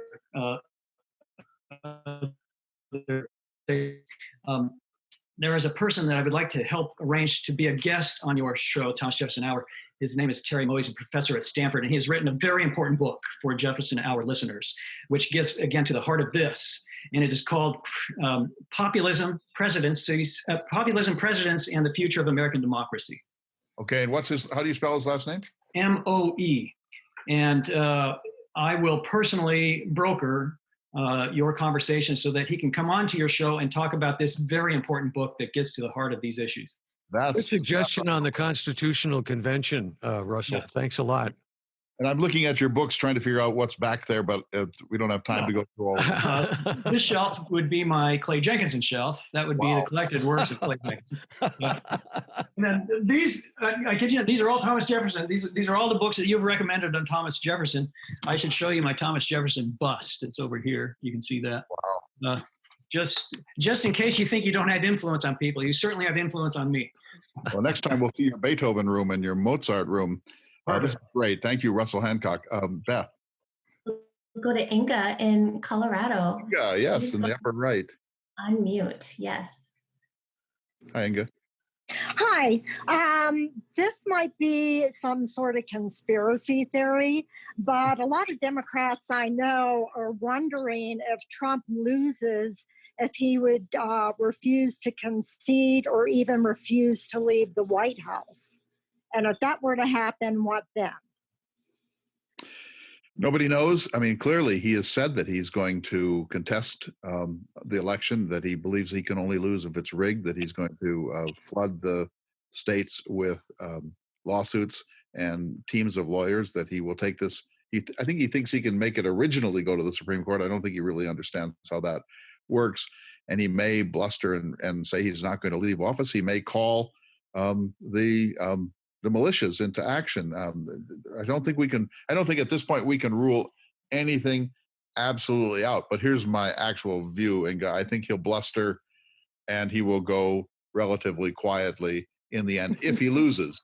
I think we're going to see recounts. I think this is going to have to be very carefully certified with deep scrutiny by outside individuals so that there is that he has no wiggle room if he loses to say that that they cheated in Pennsylvania or they cheated in Wisconsin. And we know he's going to say that because he's already said it. And so I think that I just thought this morning about the Wisconsin Election Commission and I'm sure that the word came down, folks, we have got to get this right.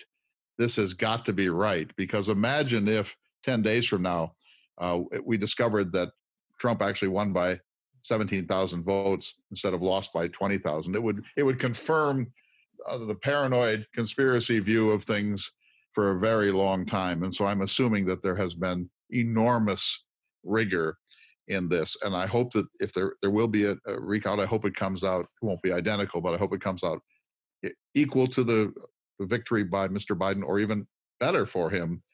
But I don't think we can guarantee any of that. I think we're in for a rough ride here. And I think we will see violence, sporadic violence in the streets. David, do you think we'll see violence? Geez, I hope not. I'm just watching some of the chat room stuff go by, and we have Robin and Susan who are both federal workers, and I just have to take the opportunity whenever I see stuff like that pop up to say thank you, how much respect I have for federal institutions and federal workers. Read The Fifth Risk by Michael Lewis. There's a lot of heroes working for the government. All I right. want to do a little shout out to Theodore and Eleanor in New Hampshire. They were on the Cuba trip. Tried to take Cuba back for human happiness and human liberty. It didn't quite work out. It's great to see you too. I missed that Cuba trip so much. We're trying to do another one, but we'll just see. But hello to you, Beth. Move on. We're going to Rick Kennerly in Virginia Beach. Hi, Rick. Rick. Hey guys. Hey, Rick. I wrote mine down, if I can get it, because I suffer from radio brain freeze when I do that. Me too. No, you don't. You guys do wonderfully. I'm always amazed. It's called editing, Rick. Editing. Rick, go ahead. I wanted to get back to how we got to this place. I keep seeing a lot of similarities between now and the in the 1890s, William Jennings Bryan, Cross of Gold, the Gilded Age, and whatnot. And I've noticed that over the last 30 years, hundreds of millions of peasants have been lifted out of abject starvation and poverty in the third world. But that progress was cut whole from the hide of American workers and their families. All these jobs they talk about, jobs are for kids. Employment is mortgage paying, healthcare having, education affording, retirement building, wages for middle class Americans without a college degree or even high school. And I think that's where a lot of the power in the Trump movement comes from. Yeah. Oh, we lost Rick. David, go ahead. Oh, we lost Rick there for a minute, I think. But he's back. I think that's a very astute observation, Rick, and I would agree with you. People are worried about those things. Good. Well, the question of the few and the many, didn't really come up in this election. It was really about Trump, no Trump. But we're going to have that conversation when the 1%. When you say 1%, it no longer even covers the divide between those who have and those who have not. It seems to me that we really need a national conversation about what a living wage is. And I think that I hope that the 2024 election is about ideas and not about gigantic personalities, because we have to have this conversation. And it's getting to be too late for the conversation. And the amount of suffering, especially because of the pandemic now, I think of the people who are trying to make rent, the people who are being foreclosed upon, the people who are really struggling to put food on the table. I think it's absolutely shameful that the Congress of the United States could go into recess without creating another economic recovery package for small businesses and for suffering individuals. I think we forget that the government is us, and it's meant we pay taxes so that in times of grave emergency, the government will step in and help. And I think that the failure of both parties to come to terms on a pre-election package is the reason why so many people are looking to extremely strong-willed outsiders to try to come in and disrupt and shake up the system, because they're not getting the kind of attention, respect, and relief they want from their own National Congress of the United States. And so I think this election ducked a lot of the issues that it should really have been attending to. And I don't know that conversation is coming anytime soon. But as Theodore Roosevelt would say, if you don't start that conversation will come and bite you. Beth. We're looking to Barry Davis in Virginia. Thanks, Barry, for waiting. If you can unmute. All right. Well, thank you for having me on here. Hey ho. First, I want to say that going back to the summer, my prediction on this election was going to end in one or two ways. Either Biden was going to win and Trump was going to claim voter fraud, or if Trump won, it would lead to more Democrats complaining about the Electoral college system. And so I want to go back to that. I was ironically watching a Facebook Live from Colonial Williamsburg earlier today, and they brought up they were talking on elections and voting in the 18th century. And so they eventually talked about the establishment of Electoral College. And what their interpreter said was kind of an interesting piece of information. The argument for it has always been for more equity for the states. But he mentioned that it was made at a time where most people lived in rural areas, and to avoid a kind of a popularity contest where the bigger population centers like New York, Philadelphia would dominate the election. But now we are in a 21st century where more people live in cities than rural areas. So it's kind of like the situation's reversed. And I'm a government teacher here, and this is one of the things that I kind of have a little difficulty trying to help my students understand, is why the Electoral College system was established and why it was something that was created as a way to protect the states and the rights of the minority voters. So, but You're I think correct. it would be something that we should look into, if not abolishing this, maybe just reforming the way the whole system is worked out right now.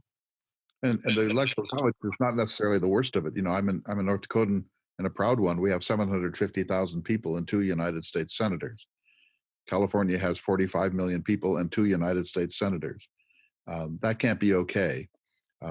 We need to rethink a number of things, because it's not only that the smallest population states tend to be the reddest states. Certainly that's true of North Dakota and Wyoming, but the smallest population states have enormous power that goes beyond what the founders wanted to protect. The founders wanted to protect Delaware and New Jersey and Rhode Island from being swallowed up by the big states. But now you have, these. If you add up the number of people who live in the 15 smallest states in the country, they have power over more than 100 million other people, and so that mismatch has created a kind of a bad political dynamic. Just as in the first century of our system, the South had inordinate power and was able to prevent any national adjustment of the problem of slavery because of that power that the founders built into the system.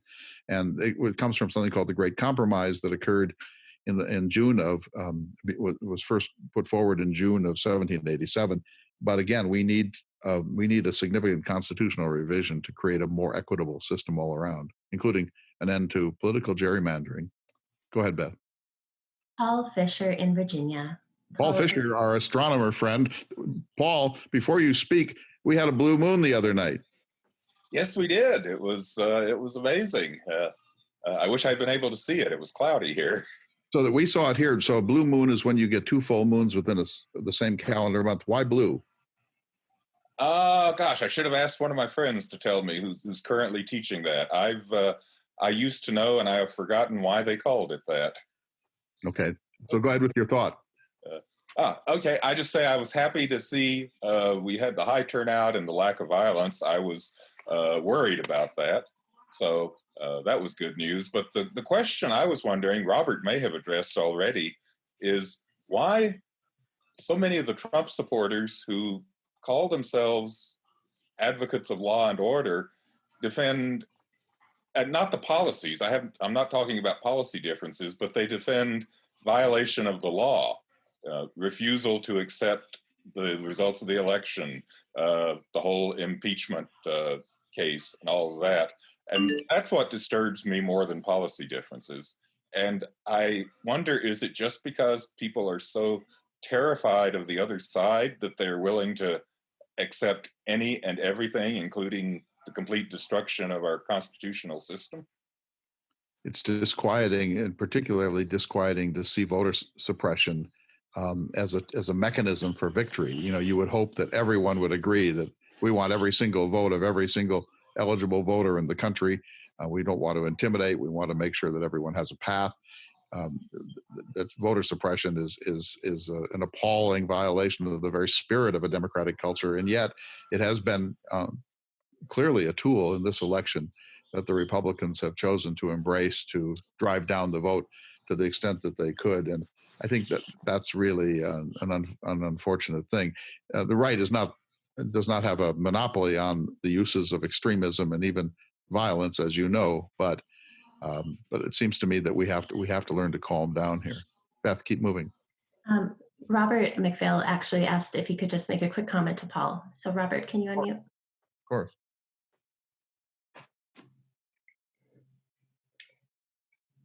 Robert, there. Or while we're waiting for Robert, looking at all of the lists of folks that have joined in, I just wanted to say one more time how much we appreciate you all coming to this Zoom meeting. How special it is to see all your faces, and thank you for your time. And I noticed earlier Stuart Webb from the UK was on. I don't know if he's still on or not, but I wanted to say hello to him. You may recall, Clay, back in March, he wrote us a lengthy letter reporting about COVID in the UK. So, Stuart, if you're still there. Raise your hand. Also, I wanted to suggest, David, that we do Jefferson hours like this from time to time also. Oh, there he is. There we go. Go ahead, Stuart. Say hey. How are you? Yep, I'm very well, thank you. Thanks for singling me out. Yeah, I remember you wrote some terrific letters in, and we spent a bunch of time, if I recall correctly.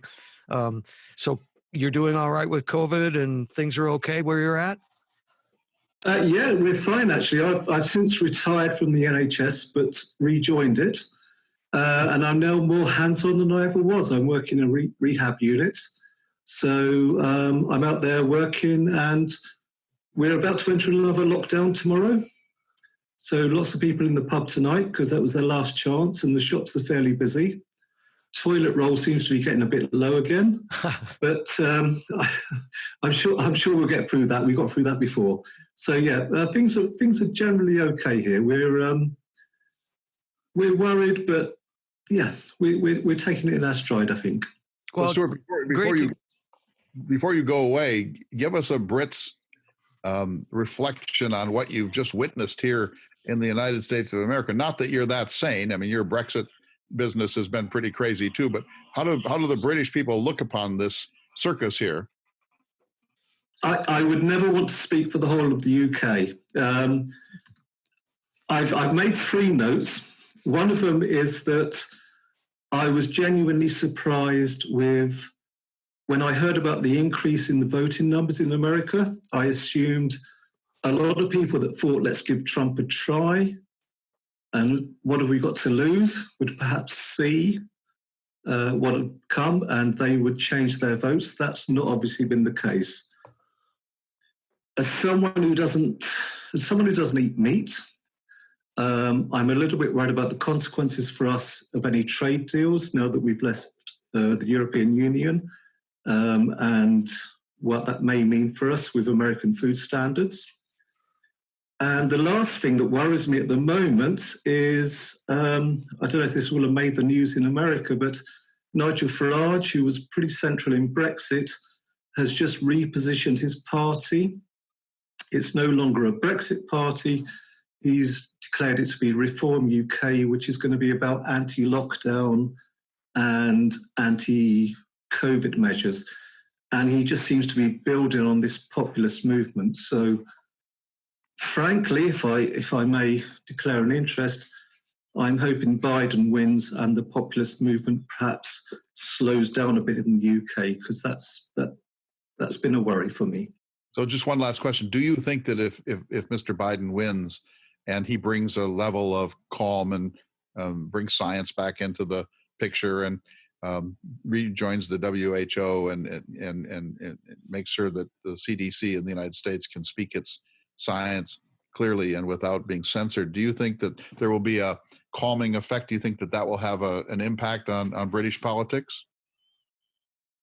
I would hope so. I can only assume that Boris Johnson is looking to see who's going to be the next leader in America. And if it's Trump, he will follow more populist tendencies. If it's Biden, already the press here is reporting that if Biden wins, he will perhaps position America more for Germany and France rather than the UK. And I'm hoping that will be rather sobering for Boris Johnson. We appreciate before you go, Stuart, it's great to put a face to your. You sent us some terrific letters, and I really appreciate that so much. And it's great to see your face. Thanks for listening, and stay safe and good on you for the work you do, sir. So, David, thank you.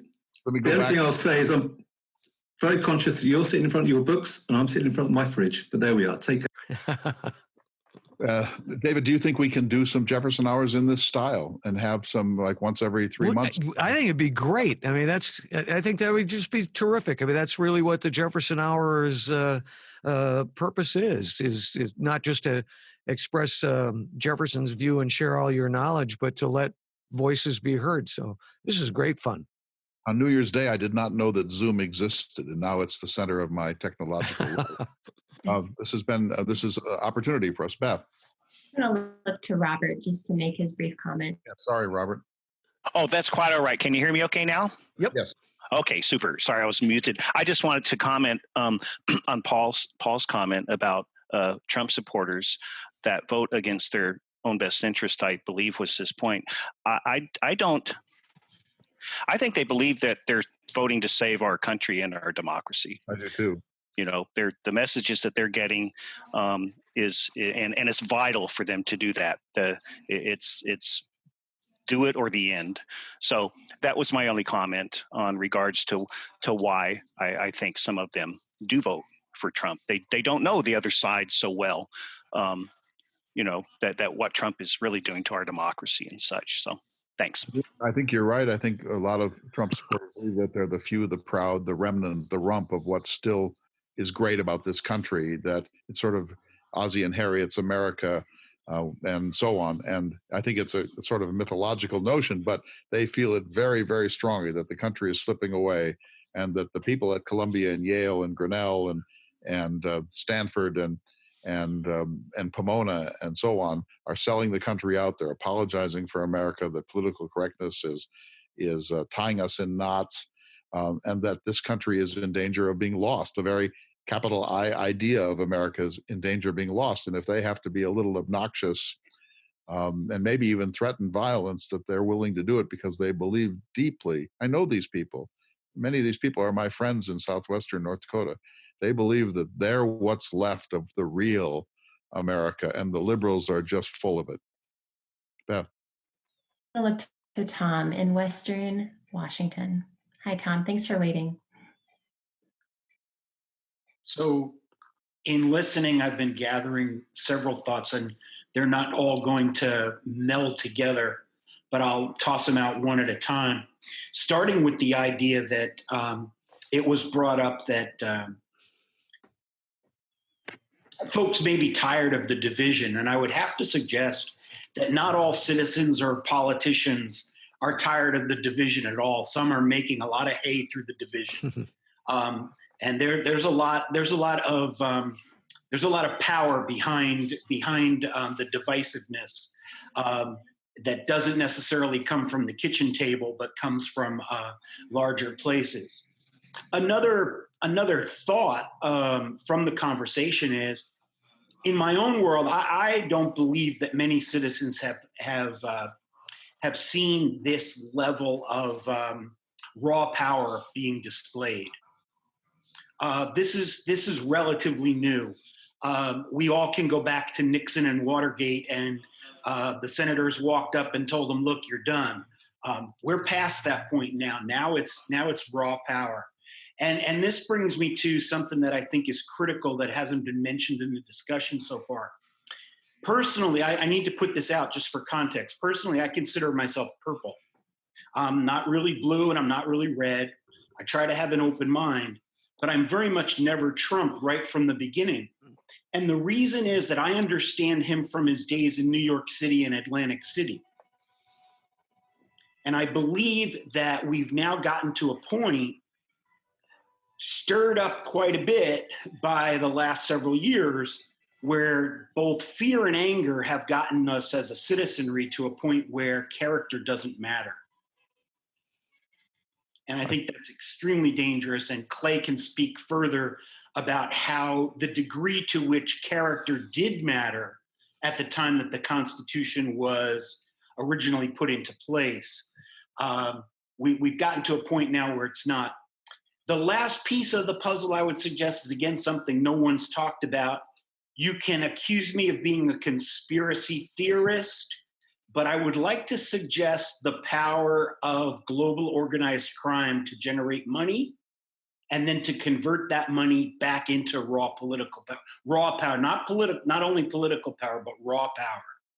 And because I grew up as a blue collar person and not an academic, I know the truth of the existence of organized crime and what they can do within a community and a larger group.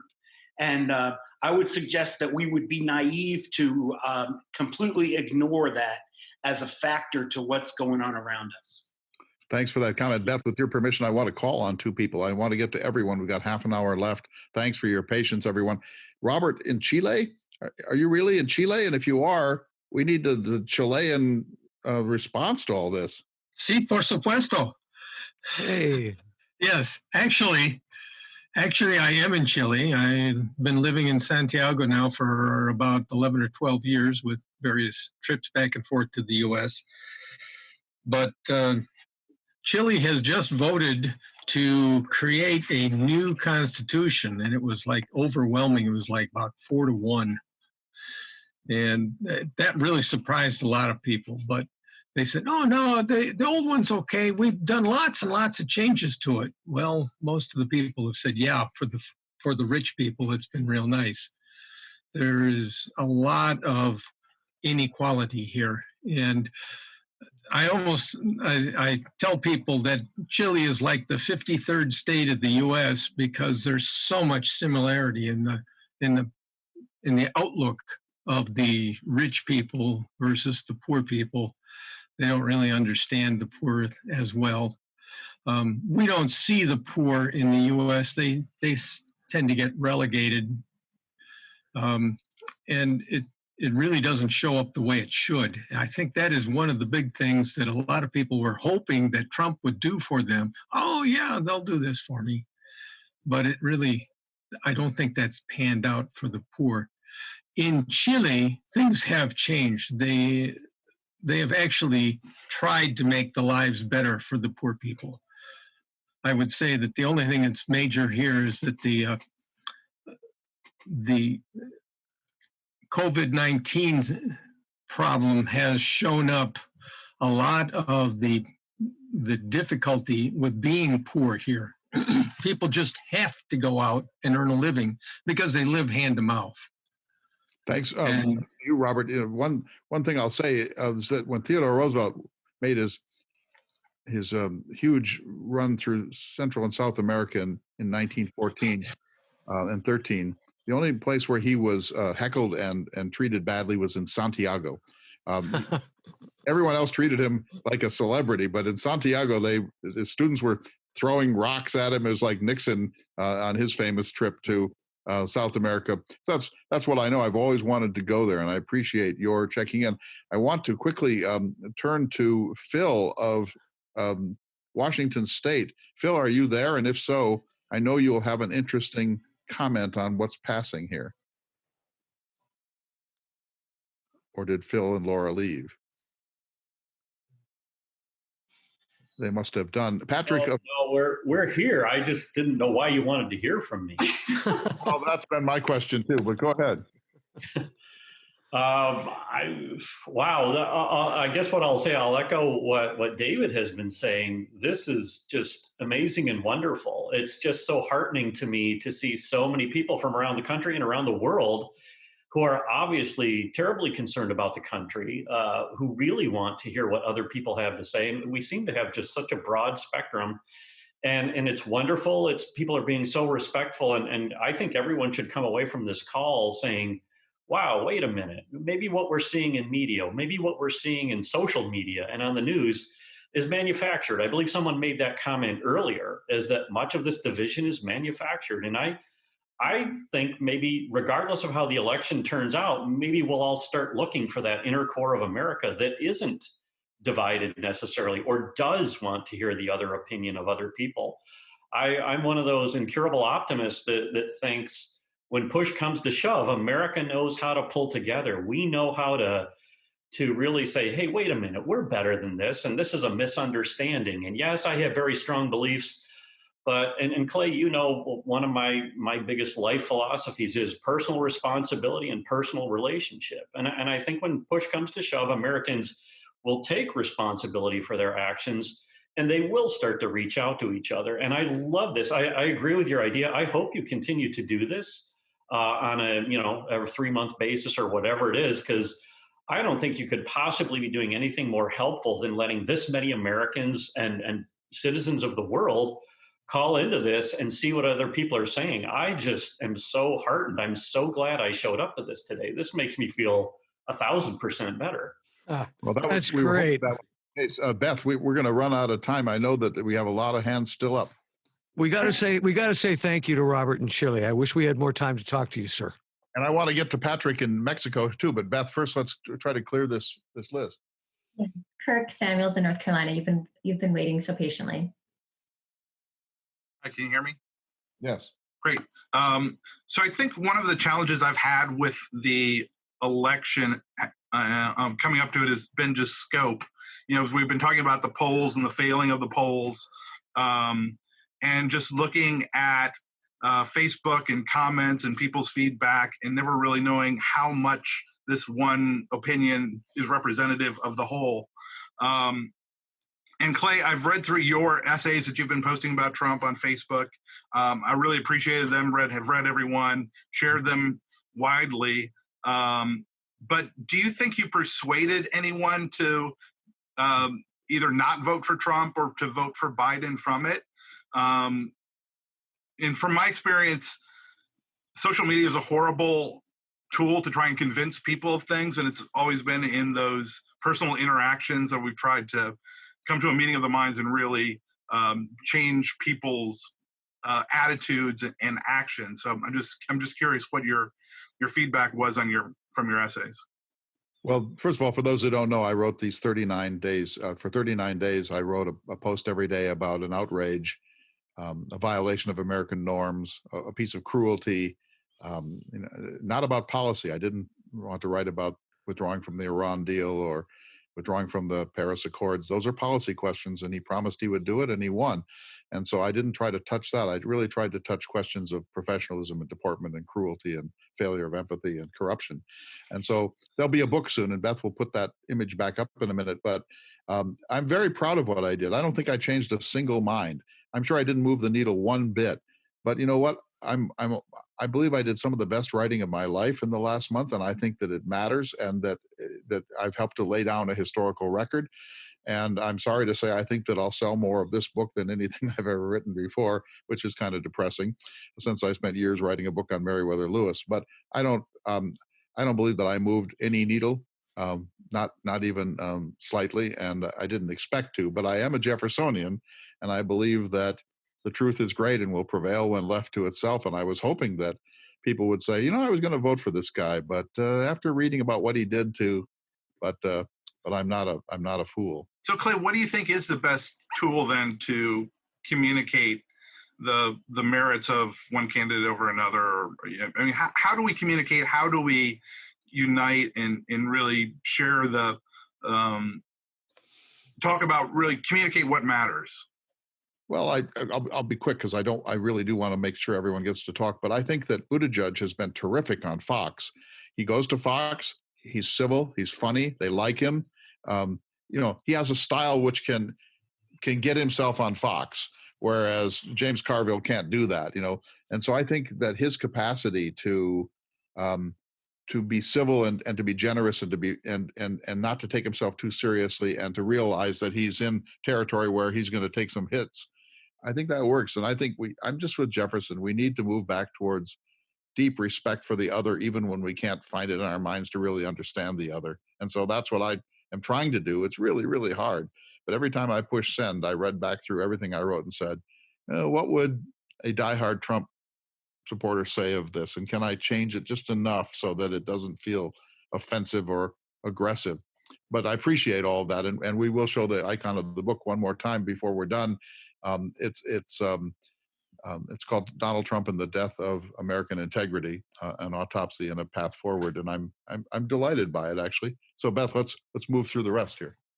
Go to Neil in Colorado. Thanks for Neil for waiting. If you could unmute yourself, go to. All right, thank you. Can you all hear me? We can. Very good. Well, Clay and David, it's just a pleasure to be part of this, and I enjoy your radio show.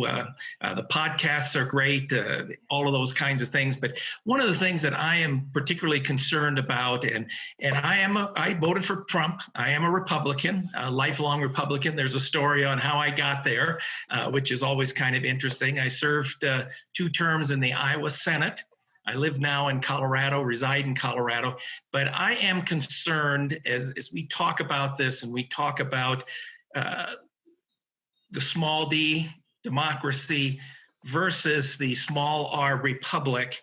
And, I'm always having back of my mind the word that Dr. Franklin said, Madam, a republic if you can keep it.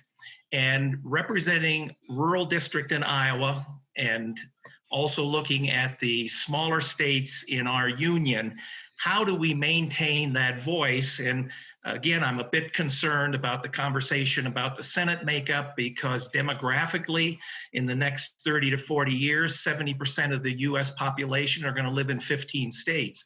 And are we just going to colonize those smaller states like North Dakota, or you can pick whichever that you'd like? How do we make sure that view of those folks are always respected and taken, and it's just not a majority view of a state like California or Illinois or New York, that there's a balance across there? That is a challenge that we have. And looking at it from a state perspective, I really believe that the states need to step up to the plate and help reconcile this country. State legislators, it's a lot easier for folks to have input to their state legislator than there is to their congressman or their U.S. senator. So we need to make sure that we keep that balance in place as we're moving forward, because it will only divide it more. And I was optimistic. I'm an optimistic individual, and I was looking for a national direction in this election.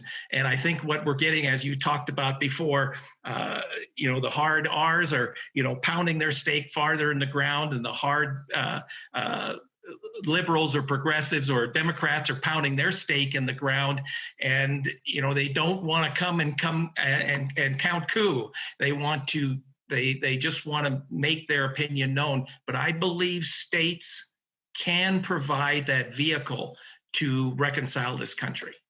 Well, just one word. Thanks. First of all, Neil, thank you for having the courage to say that you voted for Trump and to speak as a lifelong Republican and so on.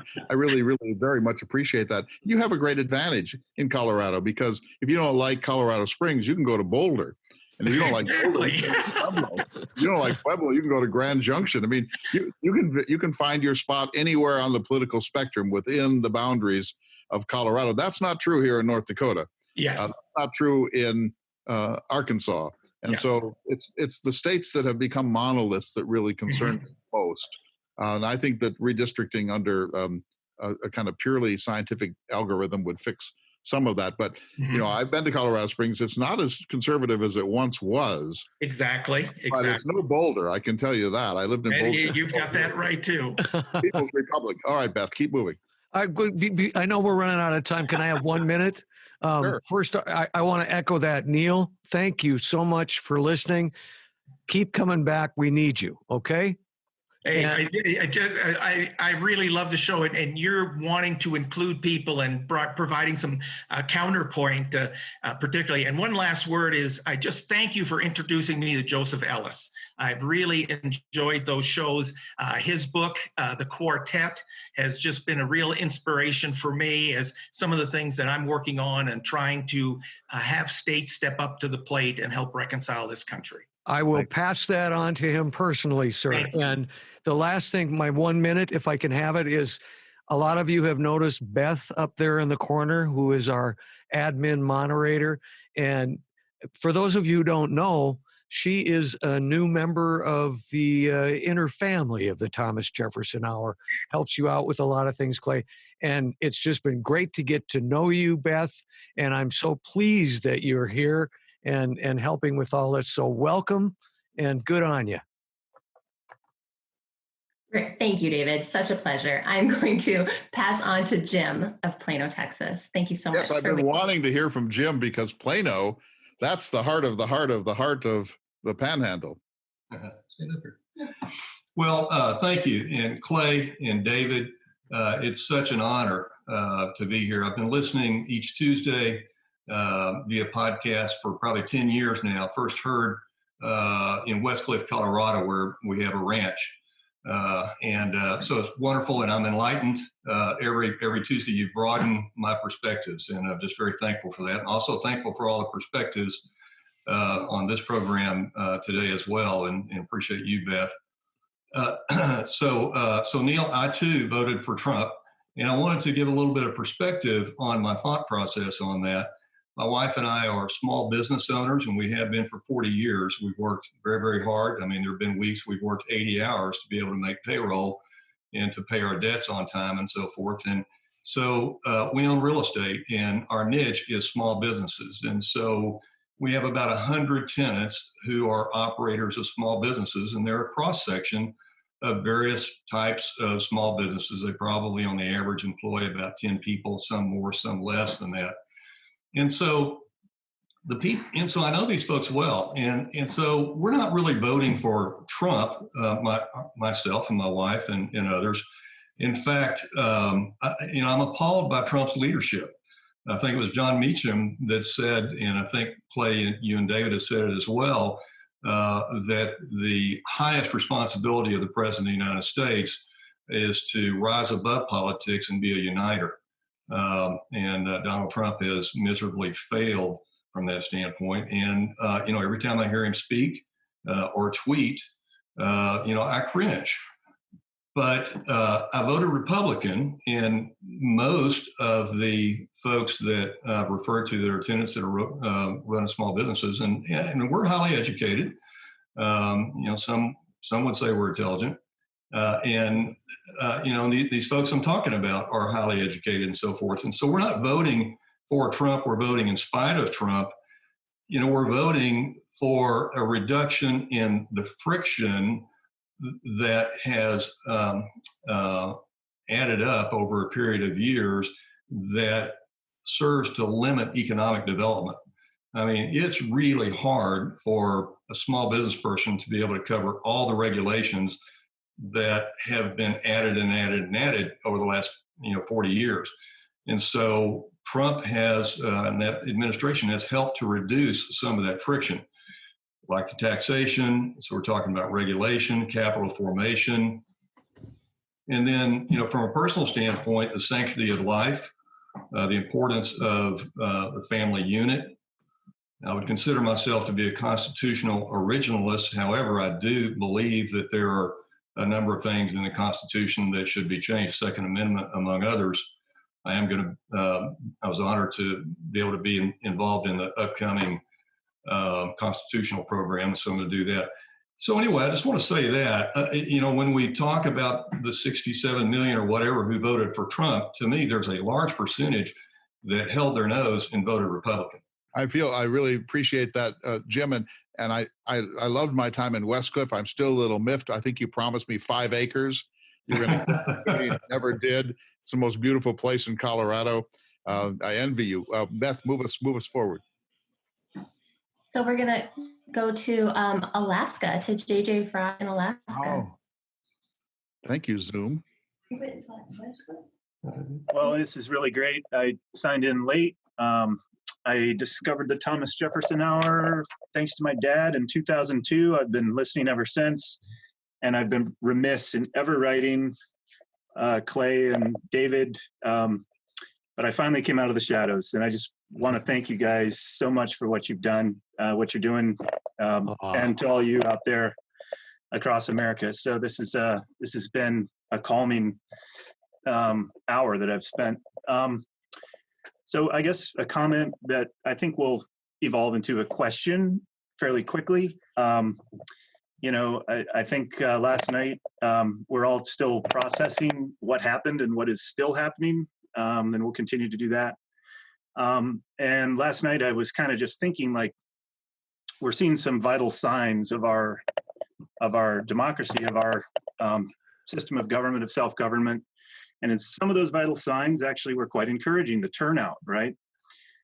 And then I'm just torn by that on one hand, and on the other, the words and tweets of the president at the White House in really demeaning and really the worst way our whole democratic process. And many times over the last 4 years, 5 years, I keep thinking in terms, and many people do this, well, this is the most important election of my lifetime, or, this is the strangest period in government in my lifetime, and et cetera.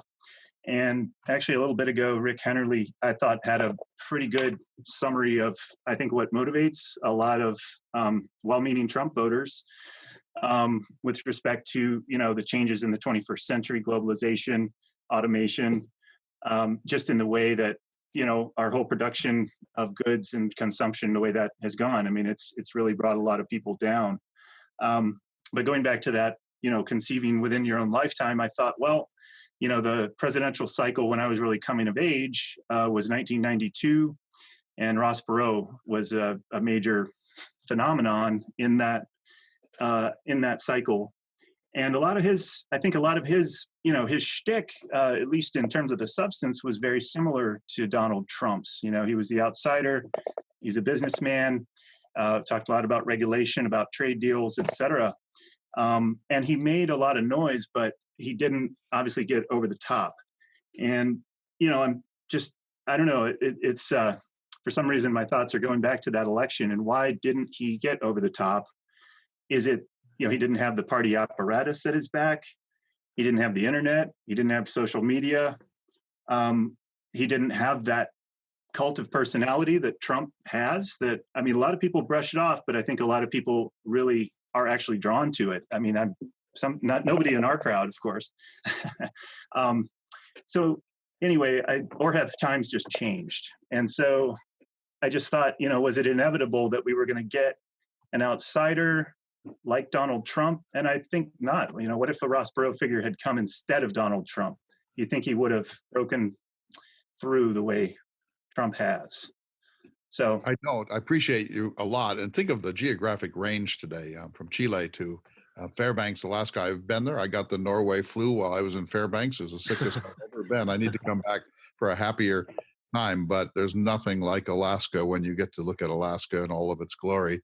I think Ross Perot ran as an independent, and he got about 20% of the vote. The highest third-party vote in American history was Theodore Roosevelt in 1912. He got 29%, which is enormous if you think about it, but it still didn't elect him to the presidency. We have a very strong two-party system, and anyone who strays beyond those two parties is almost certainly doomed, and often winds up electing the person that they would least want to be the other candidate.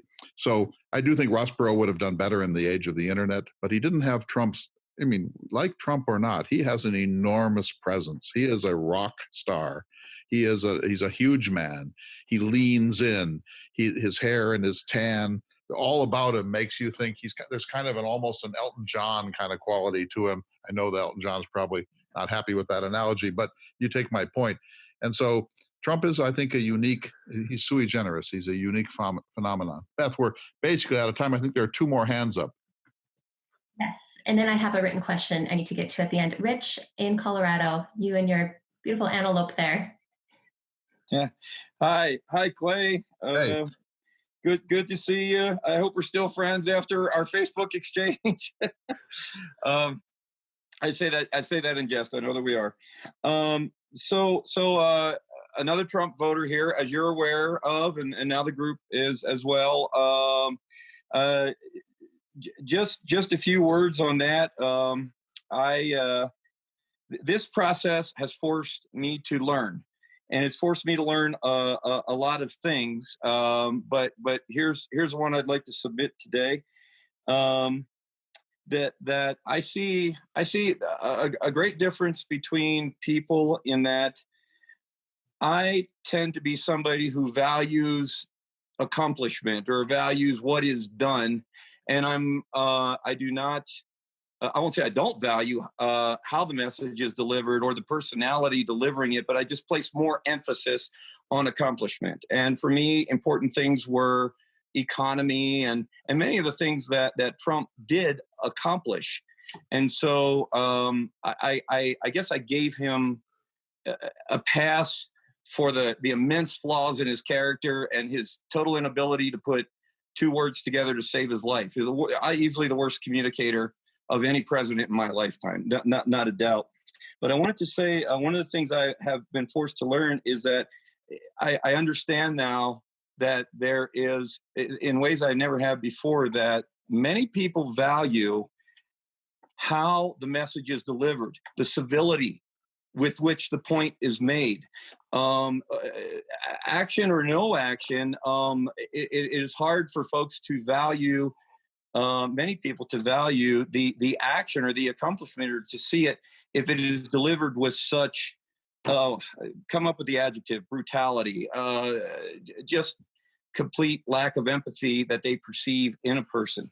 And Clay, your essays went far to teaching me that and to helping me see that perspective.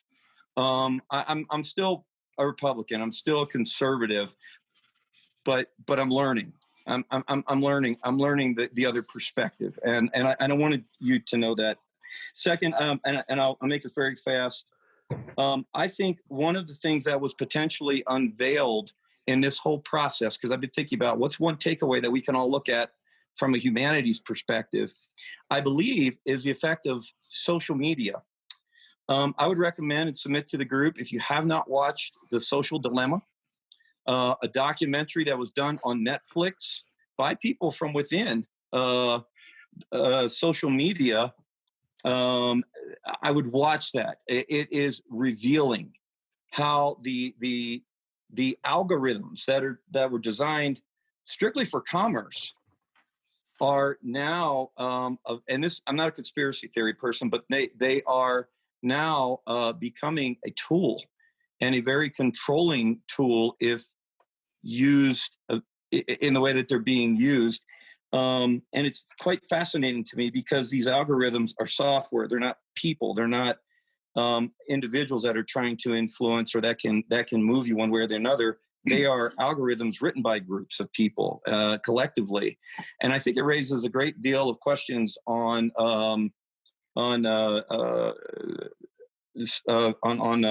civil rights, on many things going forward, that we have to learn to understand. So, in order to heal, because I believe that they have been a force that we can't ignore, dividing us and preventing this kind of dialogue, and for all of us from different viewpoints to coming forward. And I think it bears examining. Thanks for that. Appreciate your participating today. We are truly out of time, but Beth, let's go to these last two here. All right, Paul, just briefly, your last comment here. Paul in Nashville, Tennessee. Oh, hi again. It's gotten dark out here, and I've grown blind in the service of my country. So I started out with some very precise thoughts, and now they're much more vague.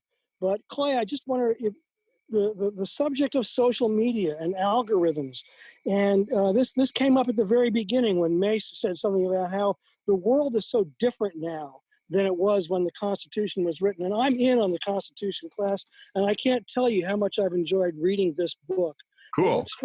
What strikes me is how different the world was then from how the world is now.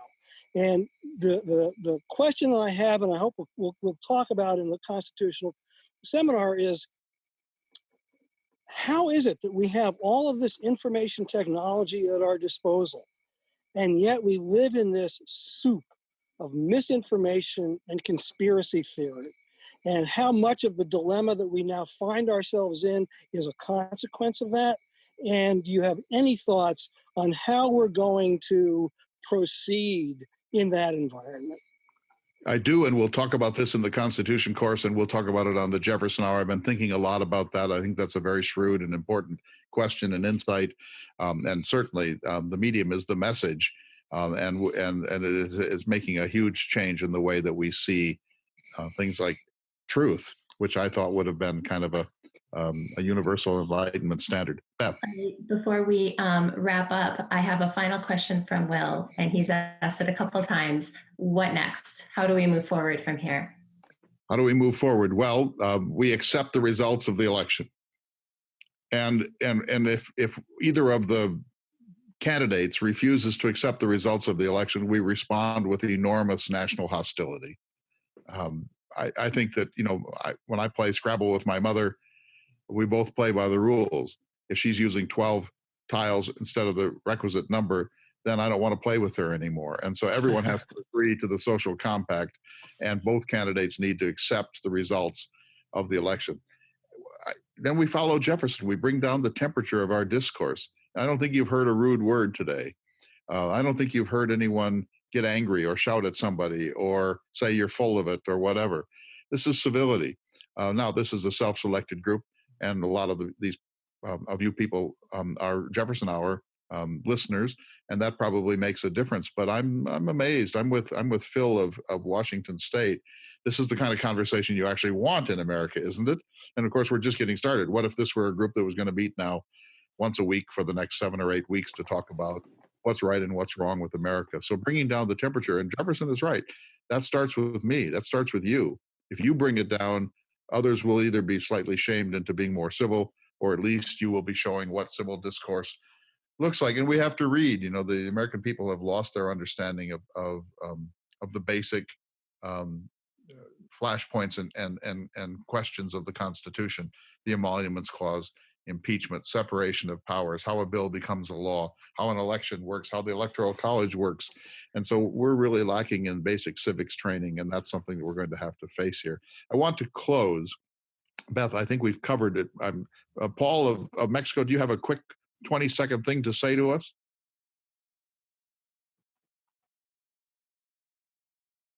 Paul or Patrick?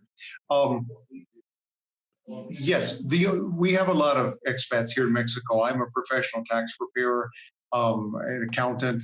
I have a lot of people who are in business here, who are Americans doing business in Mexico. And one thing that I think that the most people who live here are certainly appalled at Trump's behavior and attitude toward the Mexican people, as we have been received, and most of us are white people in a sea of brown people. And we don't face any racism here in Mexico. I think that's a real tribute to this country, and I now see the racism in the U.S. that perhaps I didn't see when I was living there. And then the only other thing I have a comment on is I think that Biden, although I voted for him, left out the union members. I think he left out a lot of the working people, and that the Democratic Party really needs to have a focus on small business, which should be defined as less than $250,000 a year of income, rather than $1 million or more as is currently defined. Thanks to you, Patrick. And if you would just send the $5 billion for the wall, we could get this over with. For goodness sakes. So, David, let's take us out. I want to say I'll get the last word, as I always do. But David, say a few things as we close. Well, mostly I just want to say how this is great. Somebody said that in the notes it made him feel better. It made me feel better. And we're over time, so all I will say is, let's do this again. I'm going to work really hard next time I see Jefferson to try to explain this technology to him and see if we can't get him to participate. What do you think my chances are? We'll see what happens there. Beth, can you put up the icon again of the book? I want to say to all of you, thank you. I expected this to be interesting. It turned out to be great. I think that Phil is right. This is exactly the national conversation that we need to be having. Thank you, Beth. You can take that off now. And I so appreciate your participating, your patience, your brevity, your civility. This is exactly why the Thomas Jefferson Hour exists. And normally we would now say, send your money, send your giant checks, support the Jefferson Hour. We won't do that today. I will close in the usual way by saying we've been listening to a very special edition of the Thomas Jefferson Hour. Join us, everyone, next week for an important issue of the Thomas Jefferson Hour. Thanks, everyone. Best of luck. We'll see how this thing comes out. Thank you.